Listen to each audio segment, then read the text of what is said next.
biggest ticket for today on the line. Onic Philippines and Team Liquid Philippines. One team goes to Paris. Who will it be? Let's find out in this best of 5. Well, you know, looking at this draft, this first game anyway, some interesting things come through, you know, that we talked about, even getting to that point where, yes, the Paquito is there, JP on the high-lows. This is very standard things. You know, this is a shade of what Tlph showed us even seasons ago, and Tlph being on the Baksha. Again, it could have been swerved, but he just happens to go with it. Brusco's going to go in and annoy Tlph just a bit, but I don't know. What do you think about this? Midnight, you shook your head a little bit on that debut pick. Kirk bringing it back. No, but I do like the Edith, you know. I love the idea of Edith here because he shuts down effectively 4 heroes on the side of Tlph. This used to be good against Baxia, used to be good against Paquito, Harriet, and Hylos. Takimi, we still don't know yet, but ideally 4 heroes on the side of Tlph gets easily countered by the Edith. Final upper bracket guess. Was the draft for Liquid? Like, we don't Onic see this Tlph. usually TENGKYU. Old school a little bit. All right. Yeah, and there's 4 magic, dude. This is very old school as There's well. 4 magic. In a sense of, you know, Kirk used to have the Edith as an MMR hero as well. Yes, and also just think about this, gentlemen. Like, Edith thrives on defense items, right? Yeah. And with Radiant Armor, he stacks up. There's 4 magic guys on the side of Liquid. So I don't know about this. I don't know, maybe we see one guy carry it out from Onic, but for Tlph, they have to play super fast. It's just so weird thinking about Baksha being the magic guy. You know, I mean, like, it's true. it is. I'm just saying, it's weird to think about him being, you know, magic damage. So yeah.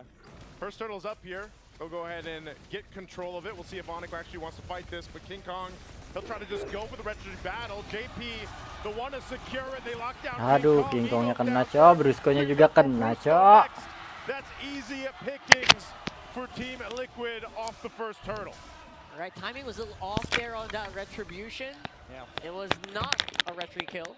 Yeah, the knockup was on point from Brusco, but Hylos was there securing that turtle for Tlph. But even then, the setup was amazing from the cavalry that, you know, that counter engage with the Hylos as well as the other members of Tlph just front lining for the Baxia. But yeah, Onic Philippines, they had the right idea. It's just that, again, the retribution wasn't really on point for King Kong. Yeah, and that's rare to say, especially with the games that we saw yesterday. In most games in Onic 1, King Kong was on the Leomord. Yeah. So what's up with that?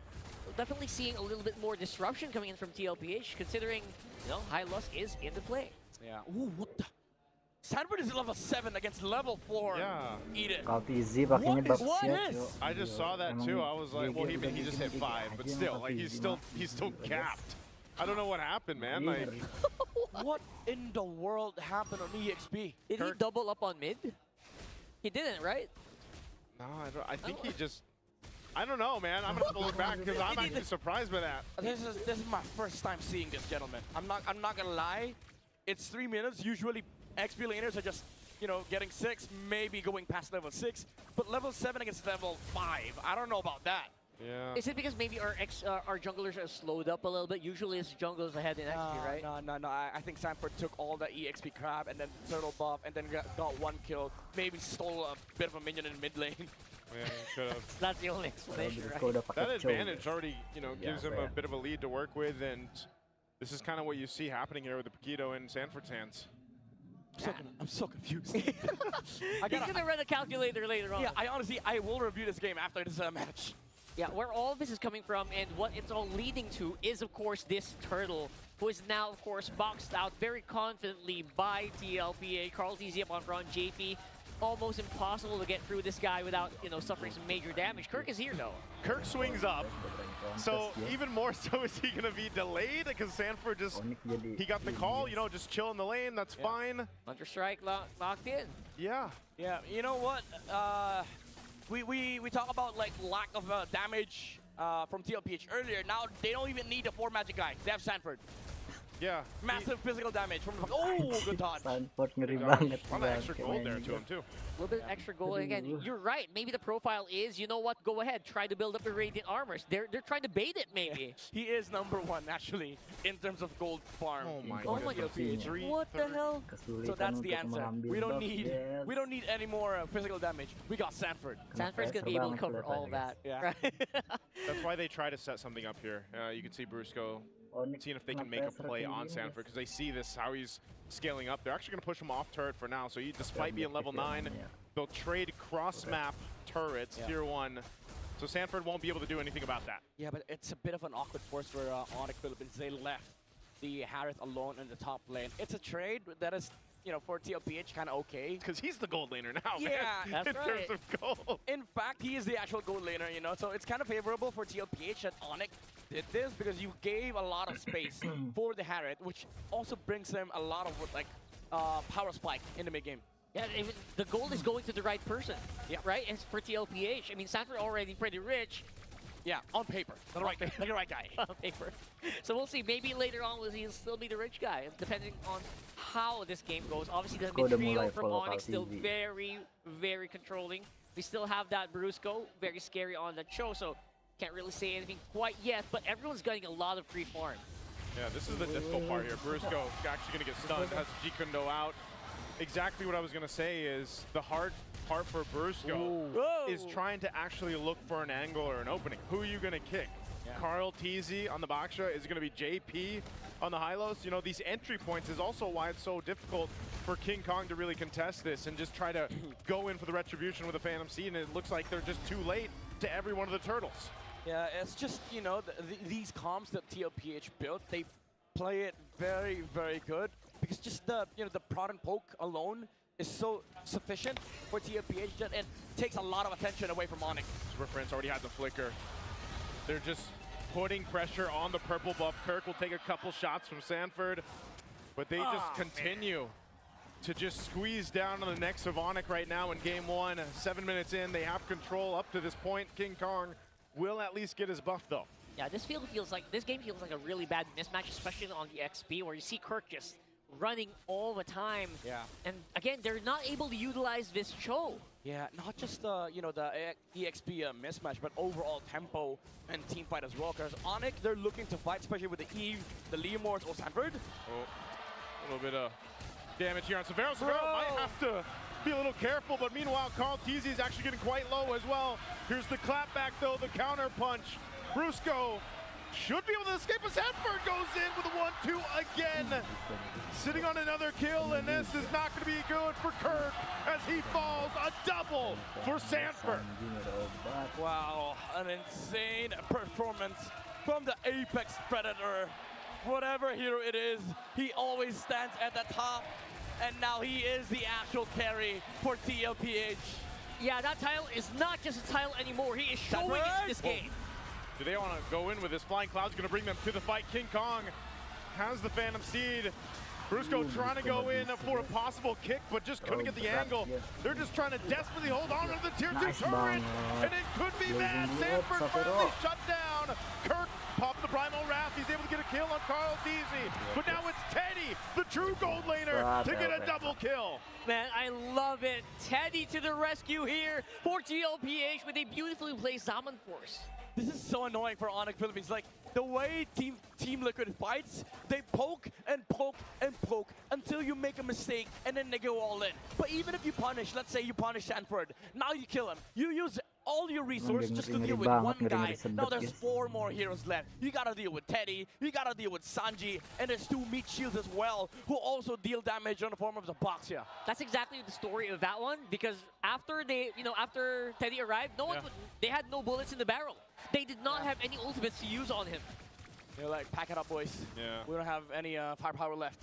Yeah, and that's a great play. That's a great play. Yesterday, they were using Teddy as bait a lot to force team fights, and now it's the other way around. It's Teddy coming in later in the games and just showing off what he got, and they just don't have enough to deal with him. Yeah. this is the best part about Liquid's playstyle, right? Like, people just know when to go in, when they're not supposed to go in, if they need to wait, or if they have to go. Like, sometimes you would see Team Liquid Philippines go with 5 members. They would just all jump. But there are games where you see TENGKYU suiciding first, JP baiting a lot of skills and spells, and then Sanford and Teddy comes in to finish the job. And in this game, it's the same thing. Like, Sanford is I would say, like, he's the center of attention here for Tlph. Once he's forced a lot of the skills on the side of Onic Philippines, then the Harris gets to play the game. I think you're right, especially right now where Sanford is the main physical damage dealer of Tlph. Everyone's wearing those shiny radiant armors, right? Yep. Everyone's trying to buff up against magic damage. Now it's going to be up to Sanford to really deliver that damage. All right, first base push in, traction pulse thrown out, the shield is still up. Everything will be dropped down here in the mid lane to walk this Lord for this turret. Even with this kind of lead, they're still gonna have to hold on because that Lord will be cleared out after the one charge into the turret. And that's about all Tlph is gonna get, plus some buffs here. Yeah, good trigger discipline coming out from the Eve. If Super Friends used the ult there, then Tlph might have gone for more. But this is very important for Onic. They need to wait for the perfect opportunity for Super Friends to land the real world manipulation. But it's kind of hard against these mobile heroes and durable frontliners of Tlph. They can just slowly chip on the turrets here with the chrono dashes and of course the hits coming out from the Kimmy, and it's also buying time for the actual carry of Tlph. The Kimmy is farming up a lot of gold right now, which is going to be a bit of a problem for Onic, especially that they don't have the Edith as the answer. That's right, the Edith, if you try to go in, you're probably going to get punished so hard. So you're right, Sanji, he's been very silent, right? He's been the one who's ramping up slowly and slowly while everyone's hunting down Sanford. Watch out for this guy. He's cooking. Yeah, Sanji already in the curve here, buying an item that will protect him, protect himself from the Claude with the Wind of Nature. This is going to allow the Kimmy to just stand tall in fights and then man up against a lot of the physical damage coming out from Onic.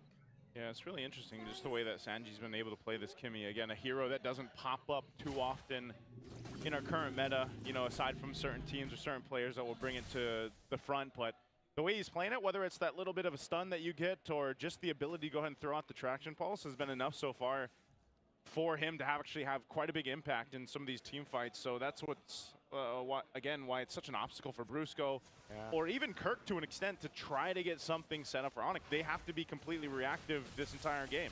Yeah, and to add to that, this mix-up from Sanford, right? Like, you know when Sanford's playing the Paquito, he goes full damage. But because he understands that he's just a bait in this game, he's literally just opening up the game for the Harith, for the Kimmy. He went for the hybrid Queen's Wings and then the War Axe into the Chastise Pauldron, I believe, for the Paquito. This is going to allow the Paquito to be more of a utility damage dealer, you know, using the shields from the first skill and also the knock-up from then the enhanced ult. And Onic, it's kind of hard for them to fight into this because how do you actually fight this Paquito? Yeah, that's exactly what we were talking about earlier, where you kind of are wondering what's the direction Sanford's going to go, because he is the only major physical damage for Tlph, right? So now, well, everyone, again, I'm trying to look at the items, right? Most people are just on Radiant. He's just trying to bait it out. I think he's going to skip Oracle, and I think maybe go for Chastise on this one, or Dominance Ice. I mean, I think he does go Chastise straight into Immo. Immo, okay. For the Paquito, because you just want to, you know, survive this initial team fight from Onic where they use Phantom Steed, they use Real Manipulation. If you're able to go past that, then essentially you're winning the team fight. You're probably not dying anyway, so good luck with that, especially Queen's Wings. Lord charging in the mid.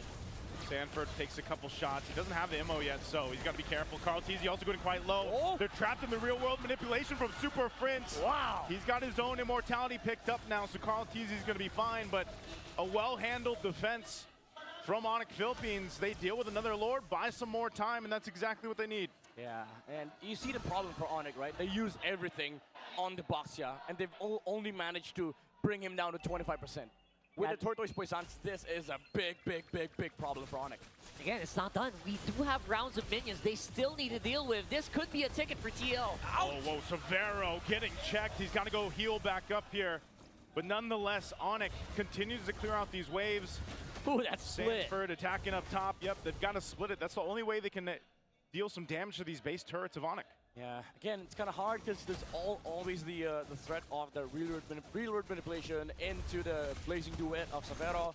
So for Tlph, they can only chip away some damage on the turrets, but in the next few minutes of the game, Onic is going to be able to find farm on their scaling heroes. But the problem is, again, it's all about the team fight. Tlph, they're primarily focused on winning a fight right now, especially for this upcoming Lord fight. If Onic waits it out, I think they can give this Lord to Tlph and then maybe defend and then get to the point where Savero just becomes massive. That's right. We did see that earlier a good time. Wait a second. Oh, the kit's going to be used. Briscoe has to flicker defensively out.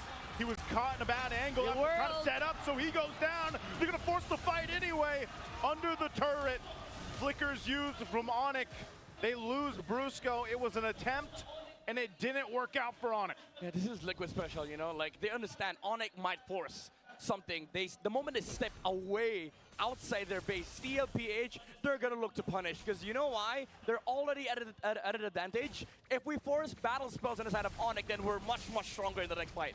Yeah, all that results in that top turret falling down. So Tlph just playing the macro game. They've maintained a really healthy gold lead up to this point, but yeah, like you said, Midnight, this Lord's gonna come here in a couple seconds.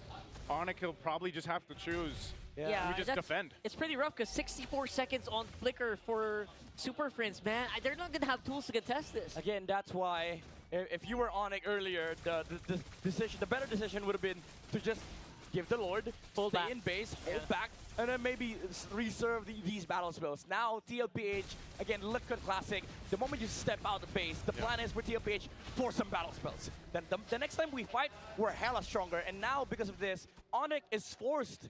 They didn't take they didn't make the choice to give the Lord. They're forced to give the Lord, and now Tlph will get another layer of advantage for their side because now they get to push waves without battle spells on the side of Onic. That's true. Despite the 10k gold lead or 11k gold lead, though, I feel like Onic can still fight back. As long as, again, the real world is very, very well placed. As long as maybe Brusco can make a pick happen on Teddy. Savero's locked in, man. I mean, he just picked up his Malefic Roar last he can item. fight. This guy can fight. They've got damage. See if they can do it. Onic on the defense again. Another Lord, third one of the game. Immortality's in play now for Brusco. They're gonna clear this out. Glorious Pathway drops down. It could come down to this as Brusco. Immortality already popped. He's gone out of the picture, and the base is gonna be locked down. But they have to get through the real world manipulation of Super Prince. Sanford took out King Kong with a punch to the face. And Onic looked to be able to defend, but Teddy will capitalize another kill. The last turret goes down. 4 members of Team Liquid are still alive. Super Prince and Kirk will do their best, but the base is so low, and they'll take game 1 against Onic Philippines. Classic stampede from the cavalry. The boys in blue take game number 1 in a specific Liquid style. That was a stampede if I've ever seen one, ending the game with 11,000 gold lead against Onic Philippines. They did not give them any room to breathe. All because Onic stepped out the base, forced some battle spells. Tlph initiated the last fight. They were able to take out the Cho before he was able to land any kick. Guess why? He had no flicker. Yeah, no flicker means no fight. No fight for Super Friends means there's just nowhere for them to fight and where for them to go. Yeah, it was a good attempt given how bad the early and even the mid game went for Onic Philippines. They were just, the game plan was let's hold on for as long as we can with this kind of lineup that is built for base defenses. And there was a moment of it, but when you're thinking about at that point, third Lord in, Sanford, he was the guy to start things up, especially this Paquito. It did wonders for them, and then that's the thing you mentioned, Midnight, it kept them guessing on who do we have to worry more about? Like, was it Sanford? Was it Teddy? Is it even Carl Teasy to an extent? Like, Sanji even was low-key about it. And Onic Philippines, like, again, they were left questioning, their whole reality. Like, who do we pressure? Who do we go on to? And then they figured out, okay, we gotta stop this Paquito. And then Sanford pivoted. I'm pretty sure if they were, like, leading by 6k gold, like, by 5 minutes, he would go full damage. But because Onic pivoted their attention towards this EXP lane, now he realized that, okay, there's an actual threat against my life. Let me just build utility. Let me just build some defense, survive team fights, provide utility for the Kimmy and the Harriet, and it opened up the game for TENKYU, where every single fight that Onic forced, there's no actual real target for the Sonics, because how do you kill this Paquito? When you get his HP down to 30%, the HP threshold kicks in from the Queen Swings, and then you get more layers of skills or combos from the Paquito, which is going to become more of a problem for Onic, because now you got to deal with damage reduction, spell vamp, increased spell vamp, more damage, and then that's just one hero. You also have to worry about Zaman Force, have to worry about Glorious Pathway, have to worry about the Kami just hitting her in the backline. Dude, they're 16-0 now. On Flying Clouds. Flying Clouds? Oh my lord. Well, Oh what my can we lord. say? That's just how they play, right? They play fast, they go back to the lane fast, they take these fights relatively. Yeah. How do you even beat them on this map? I don't know. I didn't know horses can fly, man. I guess they're Pegasuses now. Unicorns. Unicorns. Yeah, dude, look at this Boxer Shield Unity from. Oh, okay, we didn't see it, but the moment Savero used the winner crown, Contizi rolled around, waited for the perfect timing, because Savero could have flickered out, by the way, like if he was spamming the button, but the timing on the landing from the Boxer Shield Unity was so damn perfect that Savero couldn't react. It might have been inhuman reaction if he. I mean, he's a goat. So we saw that yesterday with Divine Judgment, right? So from Infinite Spoon, we'll get. hopefully we'll see you in the grand finals. Of course, you have to dominate.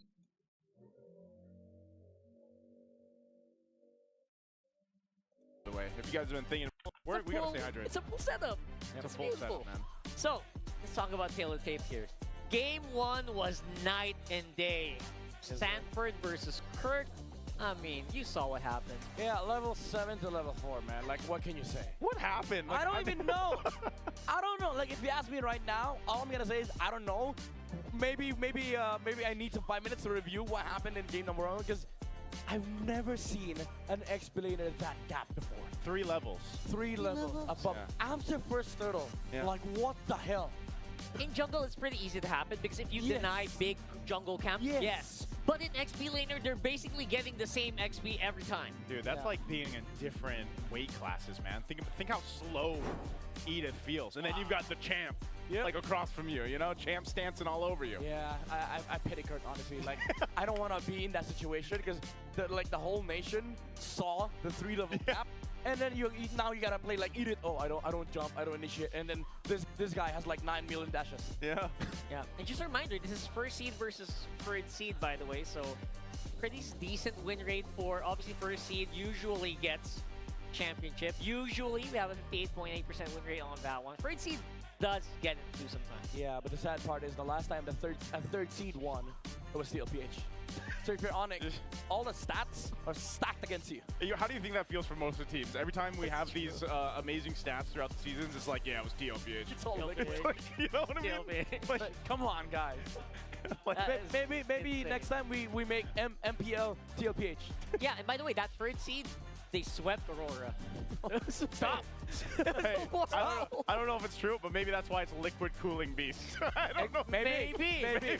I don't know. I don't know. Are you doing something. Are you doing this? So yeah, so far, again, trying not to get too much into it, but it is Lockstep and Stampede, man. Games done so far. Liquid again. It's another liquid stat. I don't know. I guess they just have so many dominating stats. We have to break it down by one midnight. What can I say? I mean, it's the fastest game of the league, right? Like 10-28, TLPH versus TNC, and then it was matched yesterday by TLPH again and again and again against Omega, which is funny because, like, I believe this was also the fastest series last season. Yeah. It was also TLPH versus TNC. It's all liquid again. This is actually crazy, though. Games won under 12 minutes. They've won 8 games. And so some people wonder why we say Liquid Stampede and why that's such a signature way that they play in the end games. That's why. It's 12 minutes under, and you got 8 games in that stat alone. Like, I mean, that's crazy. And that's why the word Stampede always comes to mind, is because it feels like we're getting rushed. Like, we, as casters, sometimes we have like a certain tempo where the game should be at this point by this minute. They just exceed expectations most of the time, man. That's why it just feels like a Stampede over and over. I'm actually speechless because, like, You're out of stats. I'm thinking, you know, I'm a coach, right? If I'm in the league, if I'm in the same league as TLPH, I don't want to be in the same spot, man. Like, yeah, it's like you're trying to draft against him, trying to fight against him. Yeah, it feels like we're just dodging a 10-minute game. Yeah, it's one of those things where, again, when you have a team this strong, this dominant, you really have to start to look at where can you focus on dismantling what makes Team Liquid so strong. I think that's the main objective for a lot of teams that are fighting against them, and there's been shades of it, right? There's been a shade of a team figuring it out here and there, but can you consistently do that to potentially, win the championship here against them? Because the way they've been playing, like I said, a lot of people are saying, we'll see them in the grand finals. We'll see them in Paris. Like, that's how it feels, man. Even the stats. Yeah, especially if they don't show their weak point anytime soon. Like, exactly. It's probably going to be a one-way ticket to Paris. But for now, let's start those our on-ground panels. We're going to break it down even further. It's been a really intense game number 1. Pero syempre, babalik nga tayo sa kasiyahan dito sa on-ground panel. May kasama rin tayong maghahatid talaga ng saya. Introducing TNC Pro Team's Coach, Tlph! Hello. Kumusta, Coach? Kumusta, Coach? Ano mga pinagkakaabalahan natin recently? Ngayon, nanonood lang ako ng playoffs. Ganda kasi ng mga laban. Siyempre, para maging updated pa din. And Max, we're really happy to have you here. In fact, we're finally gonna get some expert insight. Kasi syempre, pag nanggagaling sa amin ni Bri, it's somewhat credible, but it's more credible if coming from you. So, first things first, ano bang meron sa first turtle ngayon? Kasi pinag-usapan namin yun ni Bri kanina, it's Team Liquid Philippines. Doon sila nagbibuild ng kanilang momentum from start para matapos sila ng mas mabilis. So what's with the first turtle now? Siguro yung sa Liquid naman, alam naman natin na before pa lang, yun talaga yung nila, parang identity nila, yung first start. Once na makuha nila yun, alam natin nila laruin connected, yung pwedeng magandang gawin after nun. Ngayon lang, parang mas na-adapt na siya ng ibang teams since yung Liquid, sila yung nasa taas, syempre, kailangan i-adapt na mapigilan yung first start. Kasi sobrang ganda makuha talaga ng first start ngayon dahil nga sa level din ng roamer. Yun, pag once na makuha mo siya, mauna mag-level 4 yung roamer. So, after mo makuha, sabihin natin, i-contest, pwede pa kayo mag-force ng team fight or mag-invade. Maraming pwedeng makonect. Or kung hindi man nila contestin yung first start, madediretso naman sila sa jungle nila. So, maraming kakonect na play. Kaya sobrang importante niya. I see. Kaya siguro maski kahapon, no, Hans? Lahat tayo nakita natin kung gaano ka ipinaglaban ng Team Liquid Philippines. Makuha pa rin yung isang turtle despite the level gap that was already existing between Carl and the opposing jungler. Now, pwede naman ata tayong maging game-specific, Coach Max, kasi nakikita kita dito, nakaupo ka banda sa harap eh. Oo, correct. Napanood mo harap-harapan ang mga kaganapan dito. And let's start with the draft, I guess, no? So, merong mga really interesting yung Pakito, guaranteed given naman na yan, na naging mainit siya sa playoffs. Pero why do you think did Onic decide to go for the Edith pick? Tingin ko yung edit pick, siyempre alam naman natin yung Pakito, sobrang meta niya talaga ngayon dahil sa buff din, yung pwede ka na magka-armor sa clips. So yung sustainability niya, sobrang ganda. Tapos, yung edit, ang tingin ko dyan, since hero din ni Kirk yan dati parang isa sa mga main hero niya, usual siya pantapat sa Pakito and pan-lane. Since yung Pakito sumusugod, tapos si edit counter ko, parang yun siguro yung naging tingin ko, kaya nila pinik yun. Naghanap sila ng hero na pwedeng pantapat kay Pakito. Siguro yun yung naisip nila. Okay, so medyo malalim na hugot yun malalim based na hugot. on Kirk's Parang hero ganun. pool. We've witnessed it so many times from while they were here. Pero eto Max, nabanggit mo din sa akin last time na it's kind of a bit of a stretch. Looking at it, hold your horses. First seed, Team Liquid Philippines is 1-3 in the upper bracket finals. Tanging F-Cup lang ang kanilang natalo. But being in the upper bracket, what would you say dun sa mga sinasabi ng tao na both blessing din siya at curse in a sense? Like, meron bang momentum or meron bang nasa stop pa yon dahil medyo malamig ka pa bago mag-umpisa? What usually happens there? Tingin ko para sa akin may factor din yun na paglaro ka ng play-ins, manalo ka doon, makalusot ka. Sobrang laking bagay din na momentum, lalo sa team na ganyang kalakas yung kalaban. Siyempre, minsan kasi yung playoffs, yung meta dyan, nag-iiba.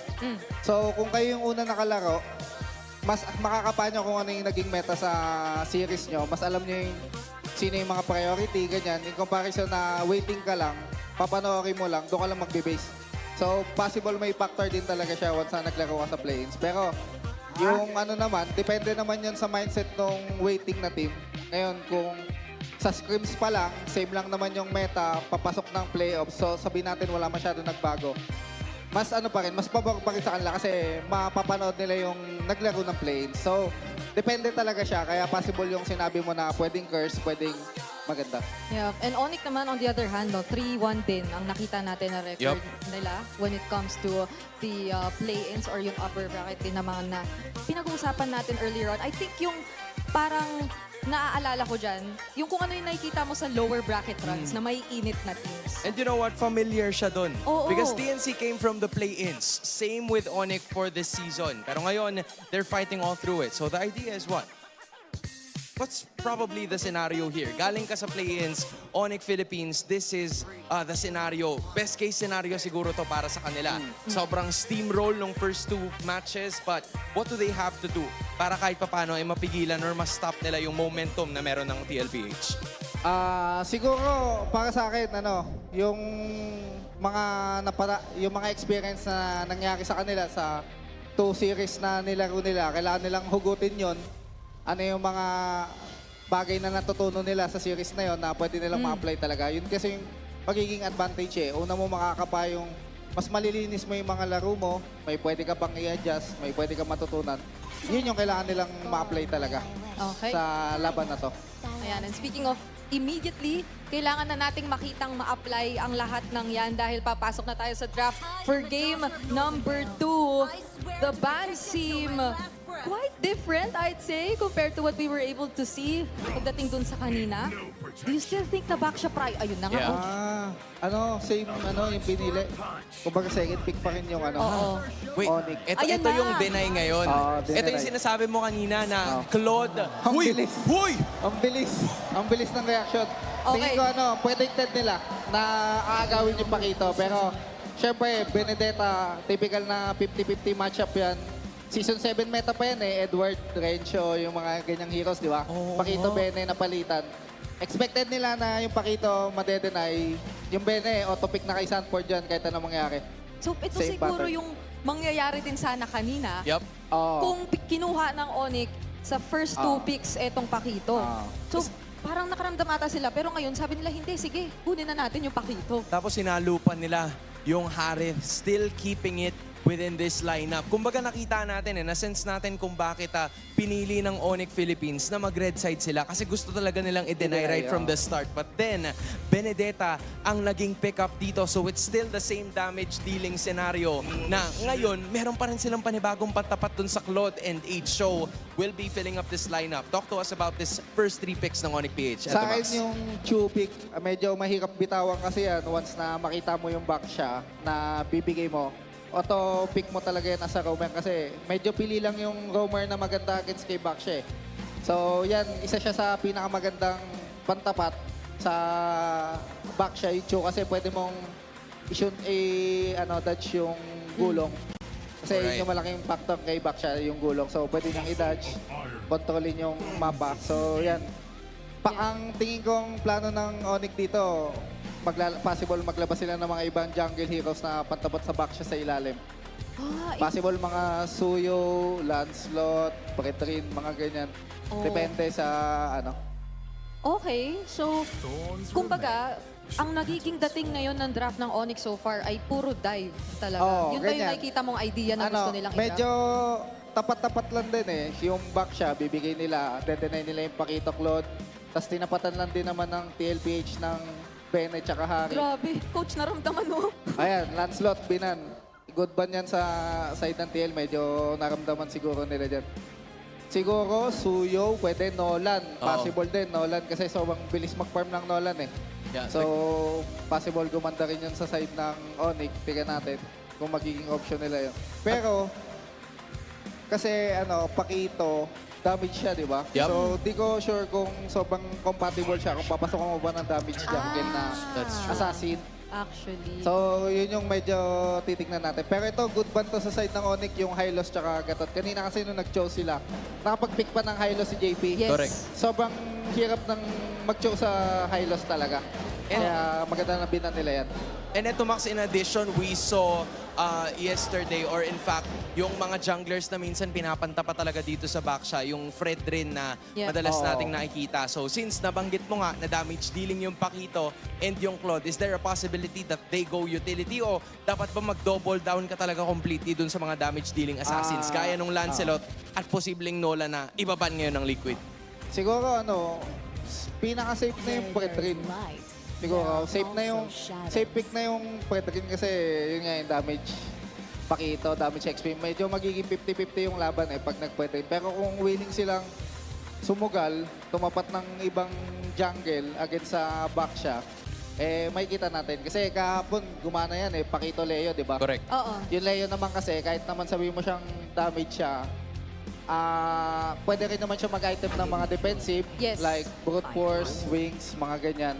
So, possible yan. Pwedeng nagsiset up sila sa Leo pick. Yung kasi kahapon nung nag-Leo mode sila, may nakalaban silang Leo, parang si Balen din kasi yung mga magagandang heroes dyan Pantapat sa Leo mode dahil sa copy ng Pero si Kimi, maganda pa rin si Kimi kung kukunin ng TLPH. So, tingin ko nagsiset up sila sa Leo pick. Nagawa na rin naman ng Onic yun, Leo plus Pakito. Baka yun yung gawin nila. Pero kung medyo i-50-50 nila, mag-safety sila. Fred rin siguro. Okay. Pero sobrang si Baksha kasi parang based sa series ng Baksha versus Fred. Yung Baksha yung mas mas lumalamang. Okay. Ito na. Initial thought natin, Bri, it's the Kimi versus Hilda that you mentioned. Yep, so mid control na naman. Nakikita natin kung paano to pinaprioritize and kung gaano siya kaganda i-pair with a very fast rotating XP laner in the hands of Sanford, which is the Benedetta. Pero doon pa din ako naku-curious sa jungler ng Onic. Kasi knowing na may Hilda ka na on the other side, parang mas mapipigilan ka na freely pumili nung Leomord. Yung Leo para sa akin, good pick pa rin naman siya, safety lang. Ayun. Okay pa rin. Kasi pwede mo naman targetin yan yung Hilda Once na Leomord kasi pag fighter, hindi ka naman masyadong takot sa Hilda. Ang heroes lang na medyo mailang ka mag-Hilda is Assassin. Yes. Kasi kaya ka solohin, pero kapag Leomord, hindi naman niya masyadong Okay, so may chances pa rin naman at nakita naman natin multiple times kung gaano rin kayang sumabay ng isang Cho. Especially being a Cho Valen, no? Parang hindi ka naman ganoon ka may encourage na mag-super high invades. Man, these are some really good insights coming out from Coach. Eto, Max. Coach, maraming salamat Pwede kang MPL coach. Pwede kang coach. Testing mo ba every now and then? Now, I just have one more question, Bri. Okay. Boy pa ba ang San Juan Arena? Game 2, 1-0 TLPH. Casters, please take this away. 1-0, and it does feel like there is just no stopping Team Liquid Philippines. Can Onic actually do it? Now, they have the Pakito on their hands. Yeah, they took the Pakito. Then now they got to deal with Sanford on the Benedetta. I'm wondering if he's going to try to replicate the gap that he gave Kirk last time, but I don't think that's going to happen this time because Kirk's actually mobile enough to keep up. It's a faster XP this time around. So maybe there's there's more chance for Onic to actually make plays on the map, but the idea behind the draft of TLPH is almost the same as game number 1. Like, you have a lot of nuisance heroes on Sanford as well as JP, especially with the Hilda, which is going to be annoying for Onic to deal with. Looking at their lineup, they're again very heavy committal.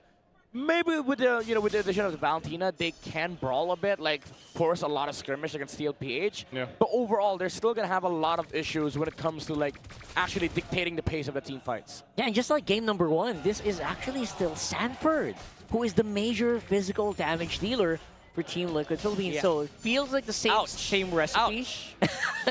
And again, a little bit of a gap already building on the XP, like we saw in game number 1. Yeah, again, it's JP up on front here, which might be a bit of a more even matchup in terms of roaming. I think part of this though too is like JP. Oh, JP, he is quite low. Whoa. Utilizing that bush. There's Carl TZ. Shield unity on in. He's gonna be fine. Whoa, Sanji also low. So Onic controlling the space right now in the early game. They still have a ways to get to this turtle though. 15 seconds there. They'll have to go ahead and just reset for it. but nothing lost too much. Yeah, no, we're seeing exactly the way that Onic, I think, intended to play the game number 1. They wanted to have more dominance in the early, more space for their own team, especially around this river. They're going to do it again here on the turtle. Let's see if this is going to go the same way. Yeah, see what Tlph does here. He's charging on in. He wants to drive by, but King Kong be able to secure it this time. TL wants to fight. They already used the Petrify as well. They'll take King Kong out.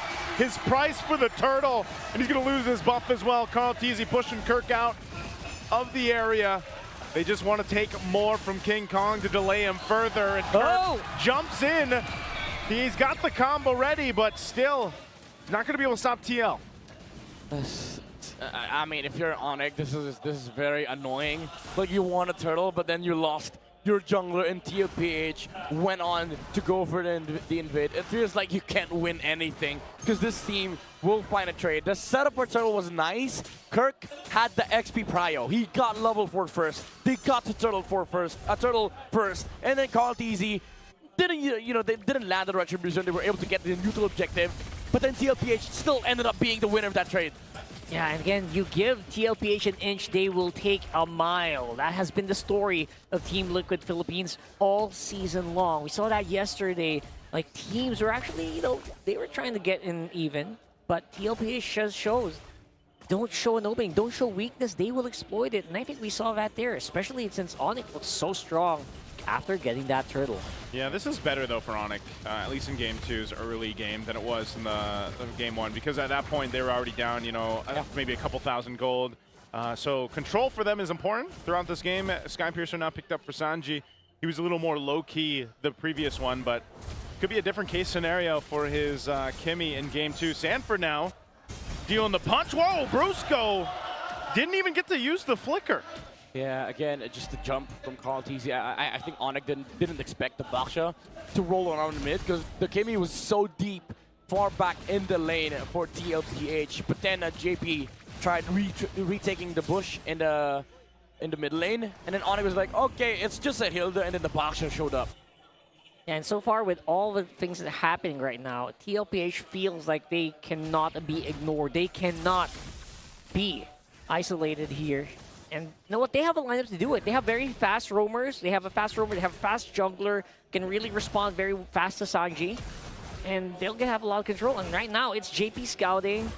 They're trying to get all the waves in control in time for this next fight. You know it's brewing. Oh, yep. Ooh, ow, ouch. Yep. Kirk gonna feel that. Sanford will rotate for this turtle. Not sure if he'll be here in time for it. Half health on the turtle right now. Brusco's gonna jump forward. 4. They go in with a Phantom Steed. The kick's already gonna be used too. And now turtle secured again. But can Onic win this fight? King Kong looking to take out Tlph. He goes for him. Zaman Force dropped by Teddy. But whoa, where did Teddy go? They take him out so quickly. And JP's low as well. Kirk full stacked on the combos here on this Paquito. He's gonna I just threatened them enough to walk back to base. Sanford, sandwich between Severo and Super Prince. He's trying to do his best, but he can't get away from Super Prince this time.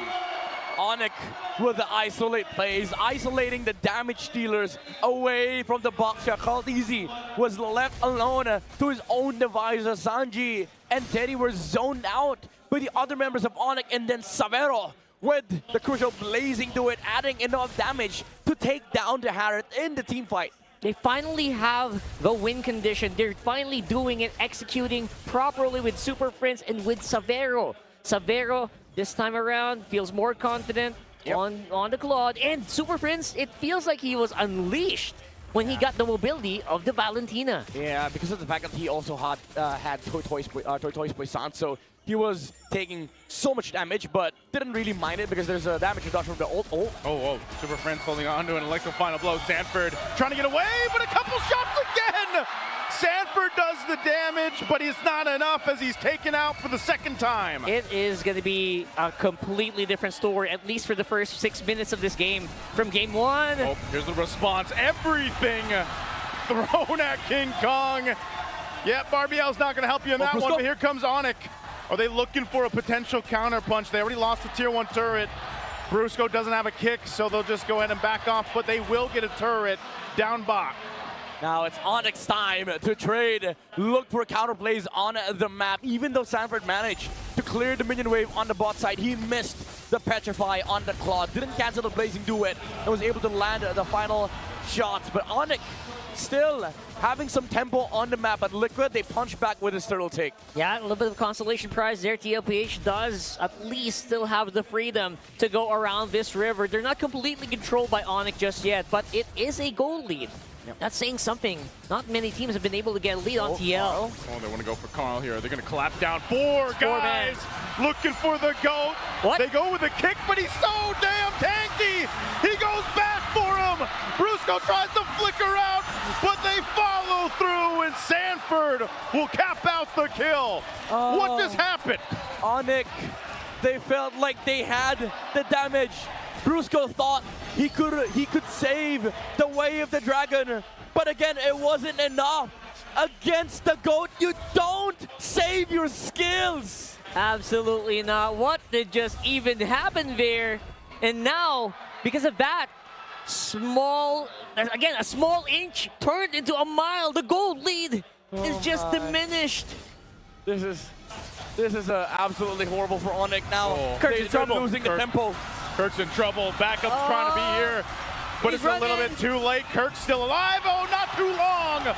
Carl TZ, you can't stop him. Sanford on the run, finally getting kicked. Here comes the rest of the cavalry. Tlph sweeping up top, going for King Kong. They take him out. Brusco, Super Prince can't do anything but watch it now. Steady Teddy shows up for the fight.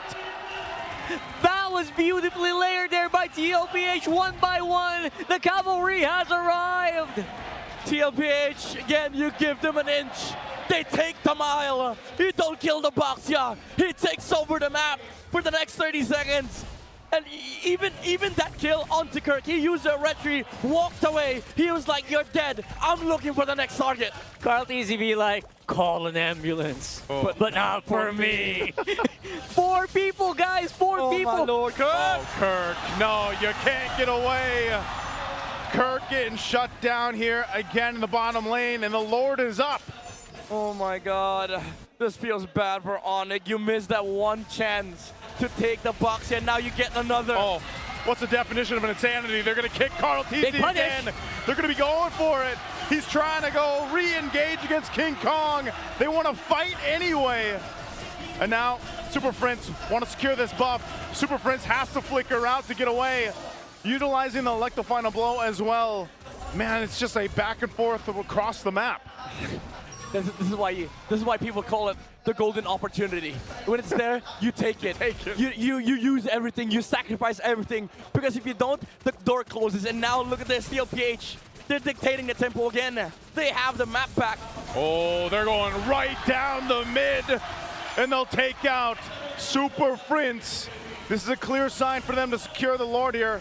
Numbers advantage in their favor. They've got Severo still on the bottom side of the map. They'll just take this Lord after taking Prince's life. Carl TZ locked in with core items now. This Baksha is going to be a lot more difficult to take down. Oh man. What's the out? I don't know. They have to wait for Severo to spawn, but Tlph, they're stat beating right now. Where's Brusco going to go here? Kirk, quite low, has to get away. Brusco and the rest of the team going to the safety of the tier 2 turret. He's got to burn his flicker too. This is not the team fighting you want to see from Onic. Yeah. Even though Onic, again, they do have scaling heroes on their side right now, but the problem is Liquid is so damn tanky with the Boxia and the Hilda. 6-1-4. 6-1-4, only died once. JP hasn't even died yet. And you also have to worry about the damage coming from Teddy, coming from Sanji, and also the angles from the Apex Predator with this electrifying blow Petrify combo. Now, it's a lot bigger problem for Onic right now because they have to deal with this Lord, and Liquid can come from multiple directions. That's exactly what they're doing here as well. They need to get rid of the Lord. They need to control these waves. And they need to find how they want to team fight. Because right now, 1 by 1, that's not working out, man. They're trying to go hard into the Baksha. Nigel said it best. That seems like insanity. Definition of insanity. Doing the same thing over and over again, expecting something to go differently. But it's kind of hard for Onic to actually just choose a target, because look at Liquid. Sanford can dodge the Wave of the Dragon. We've seen it before. Teddy has a Purify. You're not kicking Hilda, by the way. Absolutely. And then maybe the Kimi. But Sanji, every single time these fights break out, he's the last guy to show up from Liquid. Yeah, because he is the one that doesn't have a Purify, right? So he seems to be the right target. That's what Brusco's thinking. But where is he? I can't find him. He's always last. Yeah, there's something about it. I don't know. They ran it back with the Cho pick, and he's run into the same obstacle that it was in game one. Super Prince holding on to elect the final blow. Traction pulse thrown out. This could be a fight once again. Brusco can't move at all. He falls again, and Onic, left with 4 guys, has to retreat from this fight. And Lagi-lagi Onic dihabiskan, yes. Yeah, that's the signal from the goal. That's the signal. You only take one chance. Oh, man. You only had one goal opportunity, and now they go all in. It was They're a gonna go trap. all in. Kirk trying to hold the line, but it's all gonna be for the base turret. TLPH getting out with finesse, and King Kong gets stopped in his tracks. I think they've had enough too. They want to hold on to more as they try to keep the mid turret up. Game 2 recall spam? That's pretty early, guys. I mean, Liquid, they're probably feeling it. They're probably not thinking about game 3 right now. All their eyes are set on the objectives because they know Paris is coming.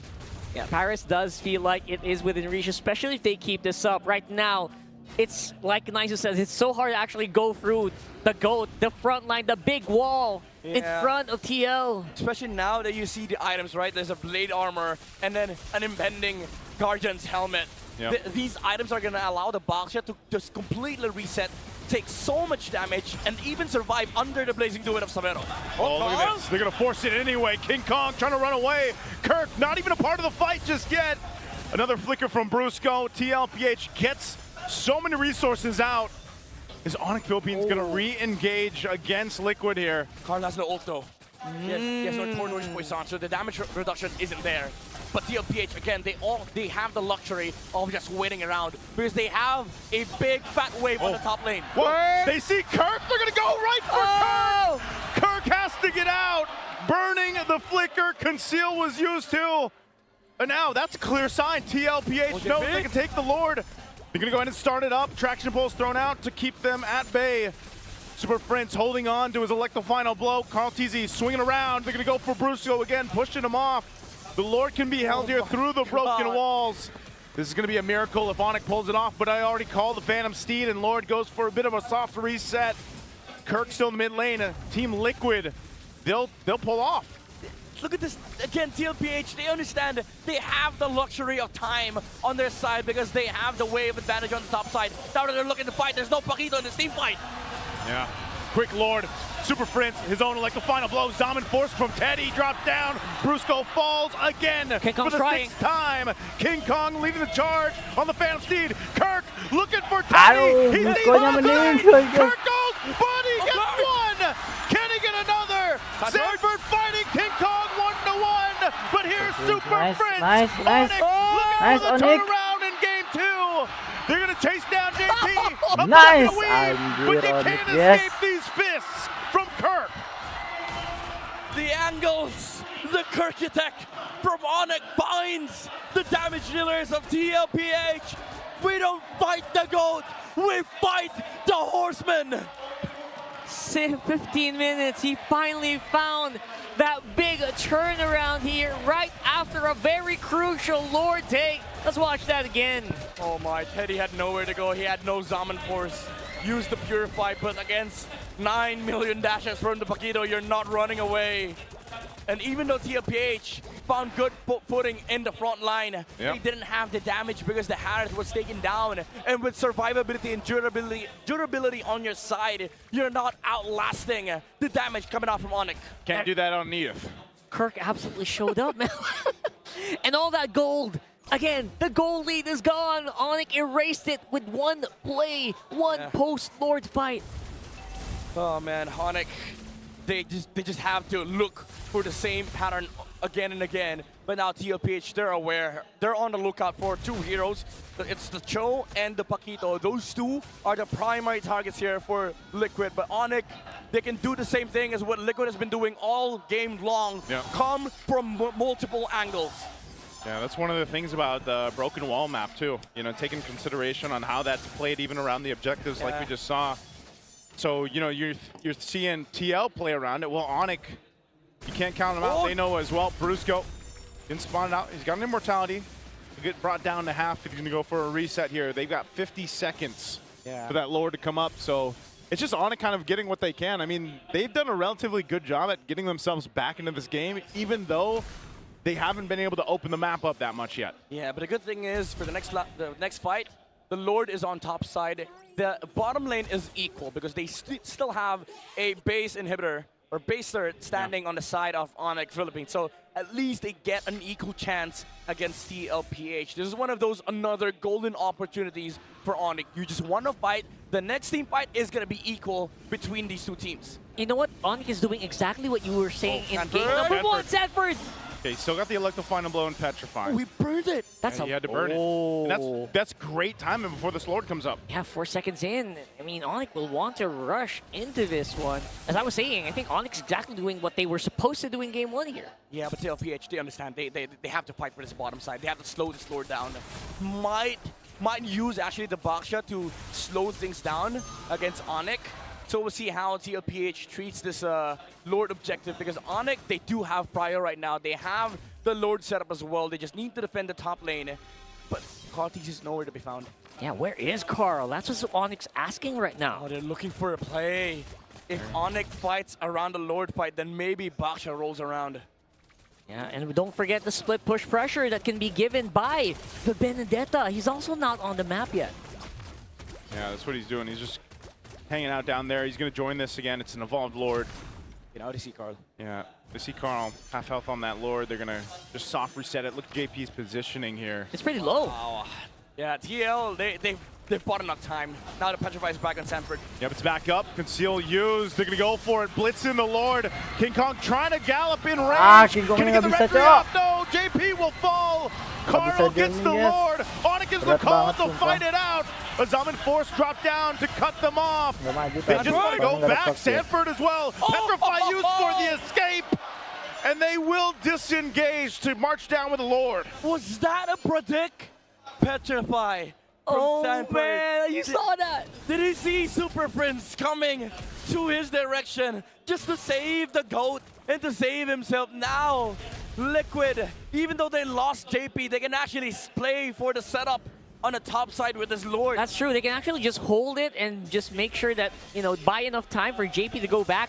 Hey, JP's a healer. He's going to be able to run into this. Yep. A couple seconds away here for JP. Carl's going to be that front of the line. He's got the immortality as well. They don't have that wave pushing in the way they want to, though. So, ooh, ouch. Down a number. Let's see what happens here. Traction Pulse being thrown up by Sanji. Wait for that mid. They can't really get too much here. It's a bit annoying. Kirk wasn't showing on the map, so Tlph had to play carefully because they saw what happened earlier. Yep. Like, they can fight, but Kirk can assassinate heroes on the back line. He does have a lot of damage on his skit with the Malefic Roar up already for the Paquito. So now Onic, again, they get to buy time. They get to scale up on this Claude. Savero is actually fully stacked on this Claude. So yeah, we're going to go a bit of a reset here. 60 seconds, 1 minute to the next Lord. And it will be massive. It's 20 minutes on game timers already. So you know they're gonna fight tooth and nail for this. There is no free Lords this time around. Oh, Teddy has a Blood Wings. He's playing for protection. He's playing to survive the fights because he knows one big knock-up from Kirk might spell his doom, because he is a Purify Harriet. You know, he doesn't have the flicker, so they can definitely close the gap, especially if he has no Zaman Force. So this ult from the Harriet might just be for the defensive purposes of just fighting into Onic. So I'd say Onic now has a pretty good chance, considering that they have the prio or tempo in terms of like aggressively starting the fights. Yeah. They've been good at staying disciplined throughout this one. I mean, they haven't gotten too out of hand. Again, you're continuously seeing the most tension built up for Brusco for the most part, but they want to play into this Lord. It's up again. They fought for control around it, at least it's on this side of the map, but they still have to watch out to see if TL tries to do something a little sneaky here. All right, everyone Without has playing Flicker, push. so everyone's ready to fight. You know what big one is gonna blow here. Look at Super Prince. He has an electric final blow. No pressure point, however, but that will hurt because look at his items. He has a holy crystal. So Onic, they're going all in on the damage department. Yeah, but Onic has the tools to do it. They also have that split push potential from obviously Kirk. They might have to send Kirk back here. Quarter the health It's of the Lord. low. They're going to blitz it. It's going to come down to a split across the map as well. Lord going for it. Sandy secures the Lord, though, for TLPH. They just want to disengage here after securing the objective, and they'll do just that. The Lord happens so quickly. Oh, I don't know. Maybe Brusco could have kicked the Baxia, maybe offered his life just to stop the Baxia from actually retrieving the Lord. And King Kong messed up the timing, which allowed the Kimi to take the last hit. So again, at TLPH, all the stars are aligning for them in these Lord fights, and now they get to push with 5 members on this side. I was actually looking for the fight. Like, why are you not fighting? Why are you not pressuring? You're letting yourself be pressured. One traction pulse sent everyone running. And now they're going to have to fight this Lord. It's going to be a bit more difficult, especially now TL. Looks like they're ready to go. They're ready to go for this little bit of push. Look at Kirk's positioning, man. He's coming from the other side of the map. Looking to cut and then surprise potentially. That's 44. Lord still needs to be worked on. Brusco has the immortality there. Super Prince in trouble. Whoa! Sanford comes through with a huge petrify. Taking out Super Prince. His immortality is going to be popped to barrel. Firing off the backside. Goes there with the Lord. Aduh, They Kirknya go kena, back guys. in, but Wih, Kirk belakang itu. falls. Atomic forces drop Malah down dibalikin, two, and coba King deh. Kong won't be able to escape his Blazing death. Blade. And now TLPH Yes! off of an amazing move. Astaga, We'll take game 2. The cavalry again, standing tall on top of Onic Philippines. Steady Teddy with a winter crowd play to shut down the Kirk attack. Just when you thought Kirk would have done the impossible, wait from behind, targeting Teddy, targeting Sanji.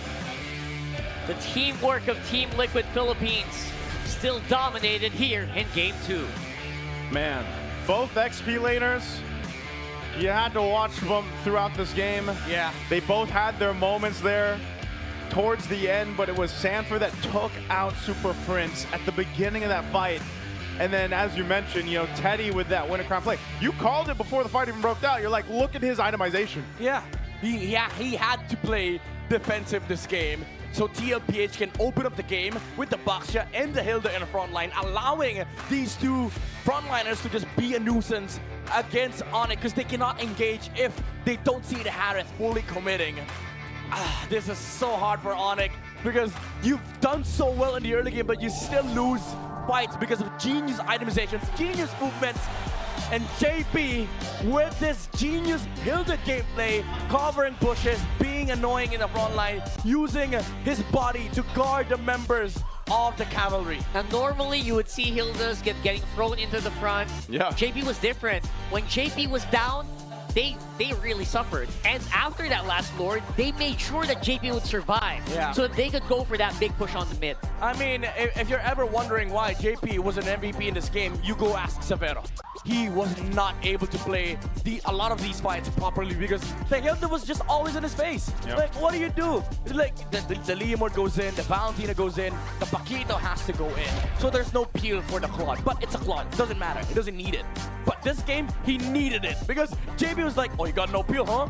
You got no peel. I got you. I got you. Let me Yeah. introduce you to the power of wilderness. You're absolutely right. It's the favorite pro player move, right? Just don't let one guy play. Yeah, dude, because it's so annoying. Like, if you review this game, almost 90% of Savero's BMI was a BMI backward because there's a Hilda in front of him showing him the power of wilderness. And that's one of the difficult things for Severo because you've got Brusco on that show again for game to game now.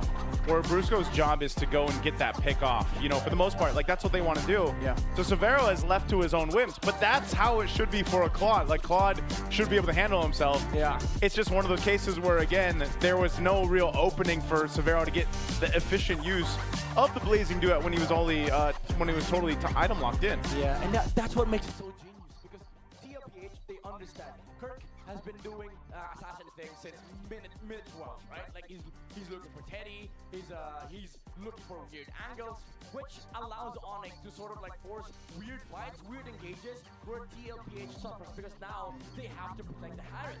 But JP was like, why would I protect the Harriet if he can protect himself? Let me just, you know, count your numbers. Okay, 4 heroes against my team. Let me just remove 1. Let me take away the Claude, and then now it becomes 5v3. So, I mean, Kirk was doing the right things in this game, right? Like, he didn't really do much wrong. He needed to do what he was supposed to do. Yeah. Like, again, look for weird angles, shut down the Harriet, maybe offset the amount of damage that TLPH has, because for the most part, TLPH has been playing front to back. So with this kind of gameplay from Onic, it sort of like allowed Onic to play a chaotic fight where Liquid has to break formation. But JP was like, since we're already breaking formation, let me break yours. Yeah, he broke the formation and more, man. Like, he was so efficient here. Even Sanji, again, on the back-to-back games with the Kimmy, like, a lot of times you kind of have to take into consideration how many times King Kong was stopped in his tracks because a little bit of a stun that comes through, or maybe it was the traction pulse to keep them at bay a little bit longer than they needed to. So it's interesting to see at this point the Kimmy come through and be so effective again when you just don't see the hero pop up that much in the mid lane. And you know, props to Super Prince. He was doing what he could. A lot of the times he had the electro final blow himself. He had great damage, but it was the same thing. You didn't know if Sanford was going for, let's say, Severo, or he was going for Super Prince, or hell, Sanford was appealing for the team with the Petrify. Like, you know what I mean? So there were so many things that Onic had to deal with. I will say, at least for game 2, they did a lot better this time, controlling things so it didn't slip out of their favor. You know, early on, early to mid game, they kept things together. They had a great team fight here and there throughout the game, but just wasn't enough to capitalize the draft that they brought. Yeah, it's interesting for us to see that these two teams, they have done their research, they've done their homework, they've prepped 2 different XP laners now. The Benedetta, Paquito, and then the Edith. We haven't seen like a formal XP laner yet. Like no normal glue, no normal Atlas. It's just a lot of like pocket picks for these two teams. It's so odd, right? Like, the Paquito has been the... Sanji's heart rate. Sanji's heart rate, yeah. 175. Peaking at 175. That's like inhuman at that point. I mean, there's a Paquito in the game, so. That's true, that's true. You are running, right? You're running all game long, trying to look out for that Paquito, and I understand. Even Super Prince on the Benedetta as well. So that's scary. I get it. But as I was saying, it's just weird to see the Paquito becoming the staple pick now. Yeah. It's not Alice, it's not even Glue, it's not even anything like that. Paquito has been picked almost every game since yesterday. Think about that. I'm okay with it. I'm okay with, like, you know, now at this point in season 17, we've got more heroes coming up in different lanes. It's a big shift. And just like this is history in the making, super fans. Of course, the very first MCGG Crew Clash has officially kicked off, and the competition is heating up. I like it, man. That's right. Your favorite KOLs are looking or locking in their crews right now and are clashing head-on for ultimate bragging rights. And by the way, you too can get in on the action. Scan the QR code now to support your favorite KOLs and get a chance to score massive rewards. Let's go. Yeah, massive. I know you're happy. Yeah, I'm very happy. You're very happy. Very Well, happy. I'm also an MCG You're also guy. Very big MCG players. He's bigger MCG than I am. No, you're bigger. You're No, he's bigger. bigger. You're absolutely bigger. In MCGG. The But you're literally bigger. The All-Star event is, of course, ongoing. Gear up, do that title gold rush, and earn everything from free skin to diamond. Don't forget to grab your All-Star returning gift just by logging in, or rally your squad for the Tide Clash 5v5 event. Now's the time to gather your friends and stack those coins. Log into your MLBB account and jump into the action. Don't miss out. I was fishing, by the way. He was literally fishing when I arrived. I was doing the fishing thing. I didn't know that was part of the title of it. I was like, brother, why are we fishing in this game? Would you be a fisherman if you were? Would you be a what? A fisherman. Like for a career? Yeah. I would. They earned a lot. Here? I would say they probably earned a lot, right? Yeah. It's like a peaceful job, man. Yeah. I think Maybe raise chicken. I'd probably rather fish Then chicken. than chicken. Why? I mean, Ano yan? Because like, you have to run around, yeah. right? And he's a I big just guy. rather, you know, peaceful. Fishing's peaceful. Yeah, I don't dude. think raising chickens are very peaceful, man. I don't know. It looks chaotic. It does look chaotic, yes. I got Right. some insight to that. I get that. I get that. All right, watch the nice little vlog, guys. Come on. So yeah, for now we got to cool down after that one. That was pretty hot. Yeah. And we're gonna have to throw it over to our panel really quickly. This is see what they're talking about. Maraming salamat sa ating mga casters. We are still here at San Juan and it is already match point para sa Team Liquid Philippines. But before we get into game number 3, I'm sure we have a bunch more things to talk about. In fact, we have a special guest today with us all the way from Malaysia. San Juan Arena, please give a warm round of applause for one of the best casters in the world, Tlph. How are you, dude? Where is Tlph? Tlph! Sir Lafel! Sir Lafel! Tlph!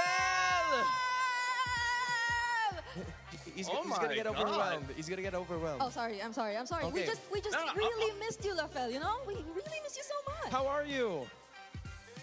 I miss you guys too. I'm doing very, very well. Shout out to everyone there. It looks like it's a full house. Oh, yeah. Oh my goodness! Looking at the arena, it looks packed.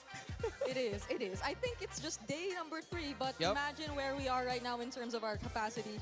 And we just hope you also were here together with us. But even despite that, you know what?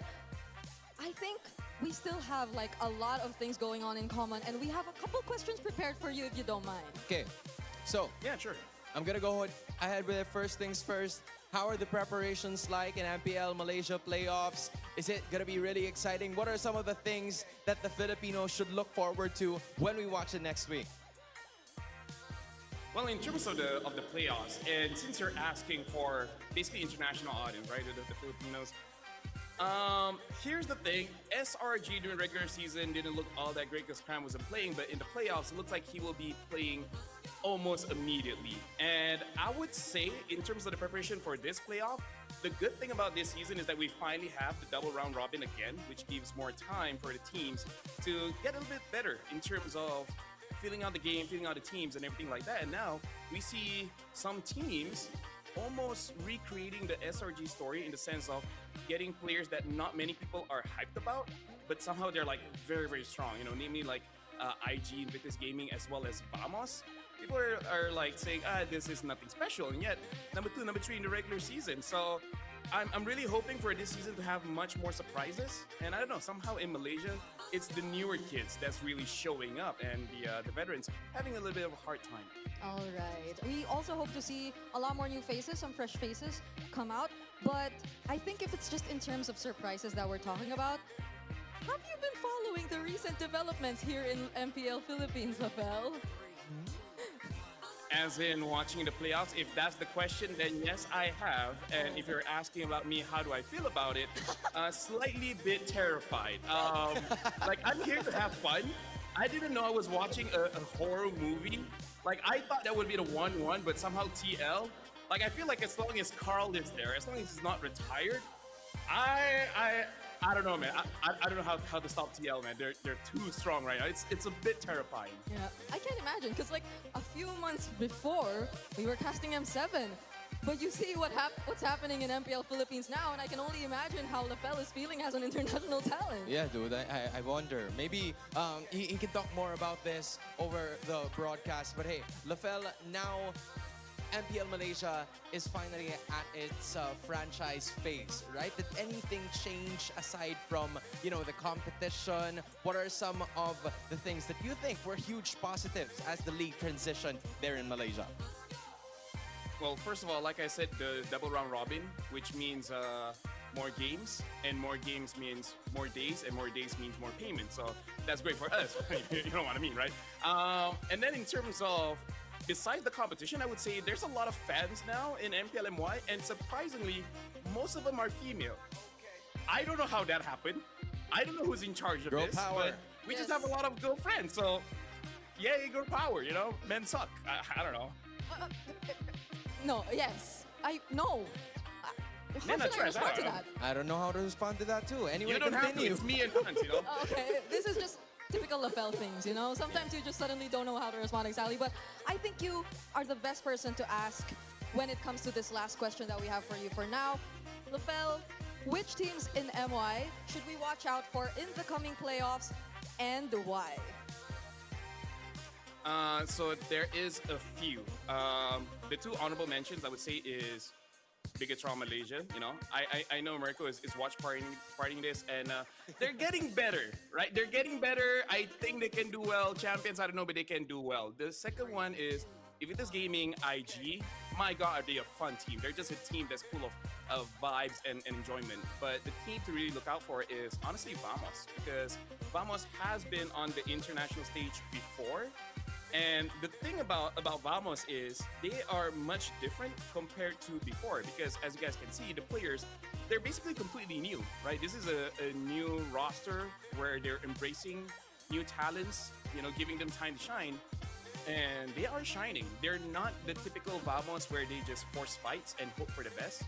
This time it looks like they are a little bit more calculated, even though the jungler, Aero 404, young kid, 16, 17, he likes to fight even for no reason, but still, I would say this is the team to watch and hoping for the best. Speaking of Vamos, hoping Nets has a good game later on, because, you know, Nets was from Vamos, and I just hope both does well. You know, Nets my boy. He colored his hair green again. I don't know why. I'm colorblind green, so I did not notice it, but shout outs to that guy. The best gold laner, by the way. Nah, Best bro, gold laner. Dude, don't worry about it. You're right. It is colored, so you're up to speed, all right? LaFell, congratulations for MPL Malaysia regular season, and we hope to see the best at the playoffs. We'll see you again next time, bud, okay? Thank you so much. Bye, LaFell! See ya! Have fun, guys! You know, LaFell's such a bundle of joy to talk to. I you know. He says the most unexpected things at the most unexpected times, and it's always a treat to talk to him, whether on or off stream. At pwede na tayong mag-Tagalog. Tagalog. Okay. Okay, dito ako. Okay. Wait, I think it's also time for us to talk about what really happened in this specific scenario, because Team Liquid Philippines, they were able to do so much in a span of time. Sure, Onic Philippines, nagawa nila yung kailangan nilang gawin, basing it on the real-time cooling tactics, na yung first and second turtle ay napunta naman sa kanilang control, which gave Tlph a bit of a hard time para magkaroon ng momentum at the start of this series, or at the start of game number 2. But then, meron silang ginawa sa kalagitnaan that totally shifted the tides towards their favor. And in fact, the GOAT, sometimes it begs me the question, kailan ba ang prime ng manlalarong ito? And sumusunod na rin si Teddy doon. Actually, which one yung prime? Parang ang dami mo nang pwedeng pagpilian when it comes to this conversation revolving around the GOAT and all his past experiences and performances.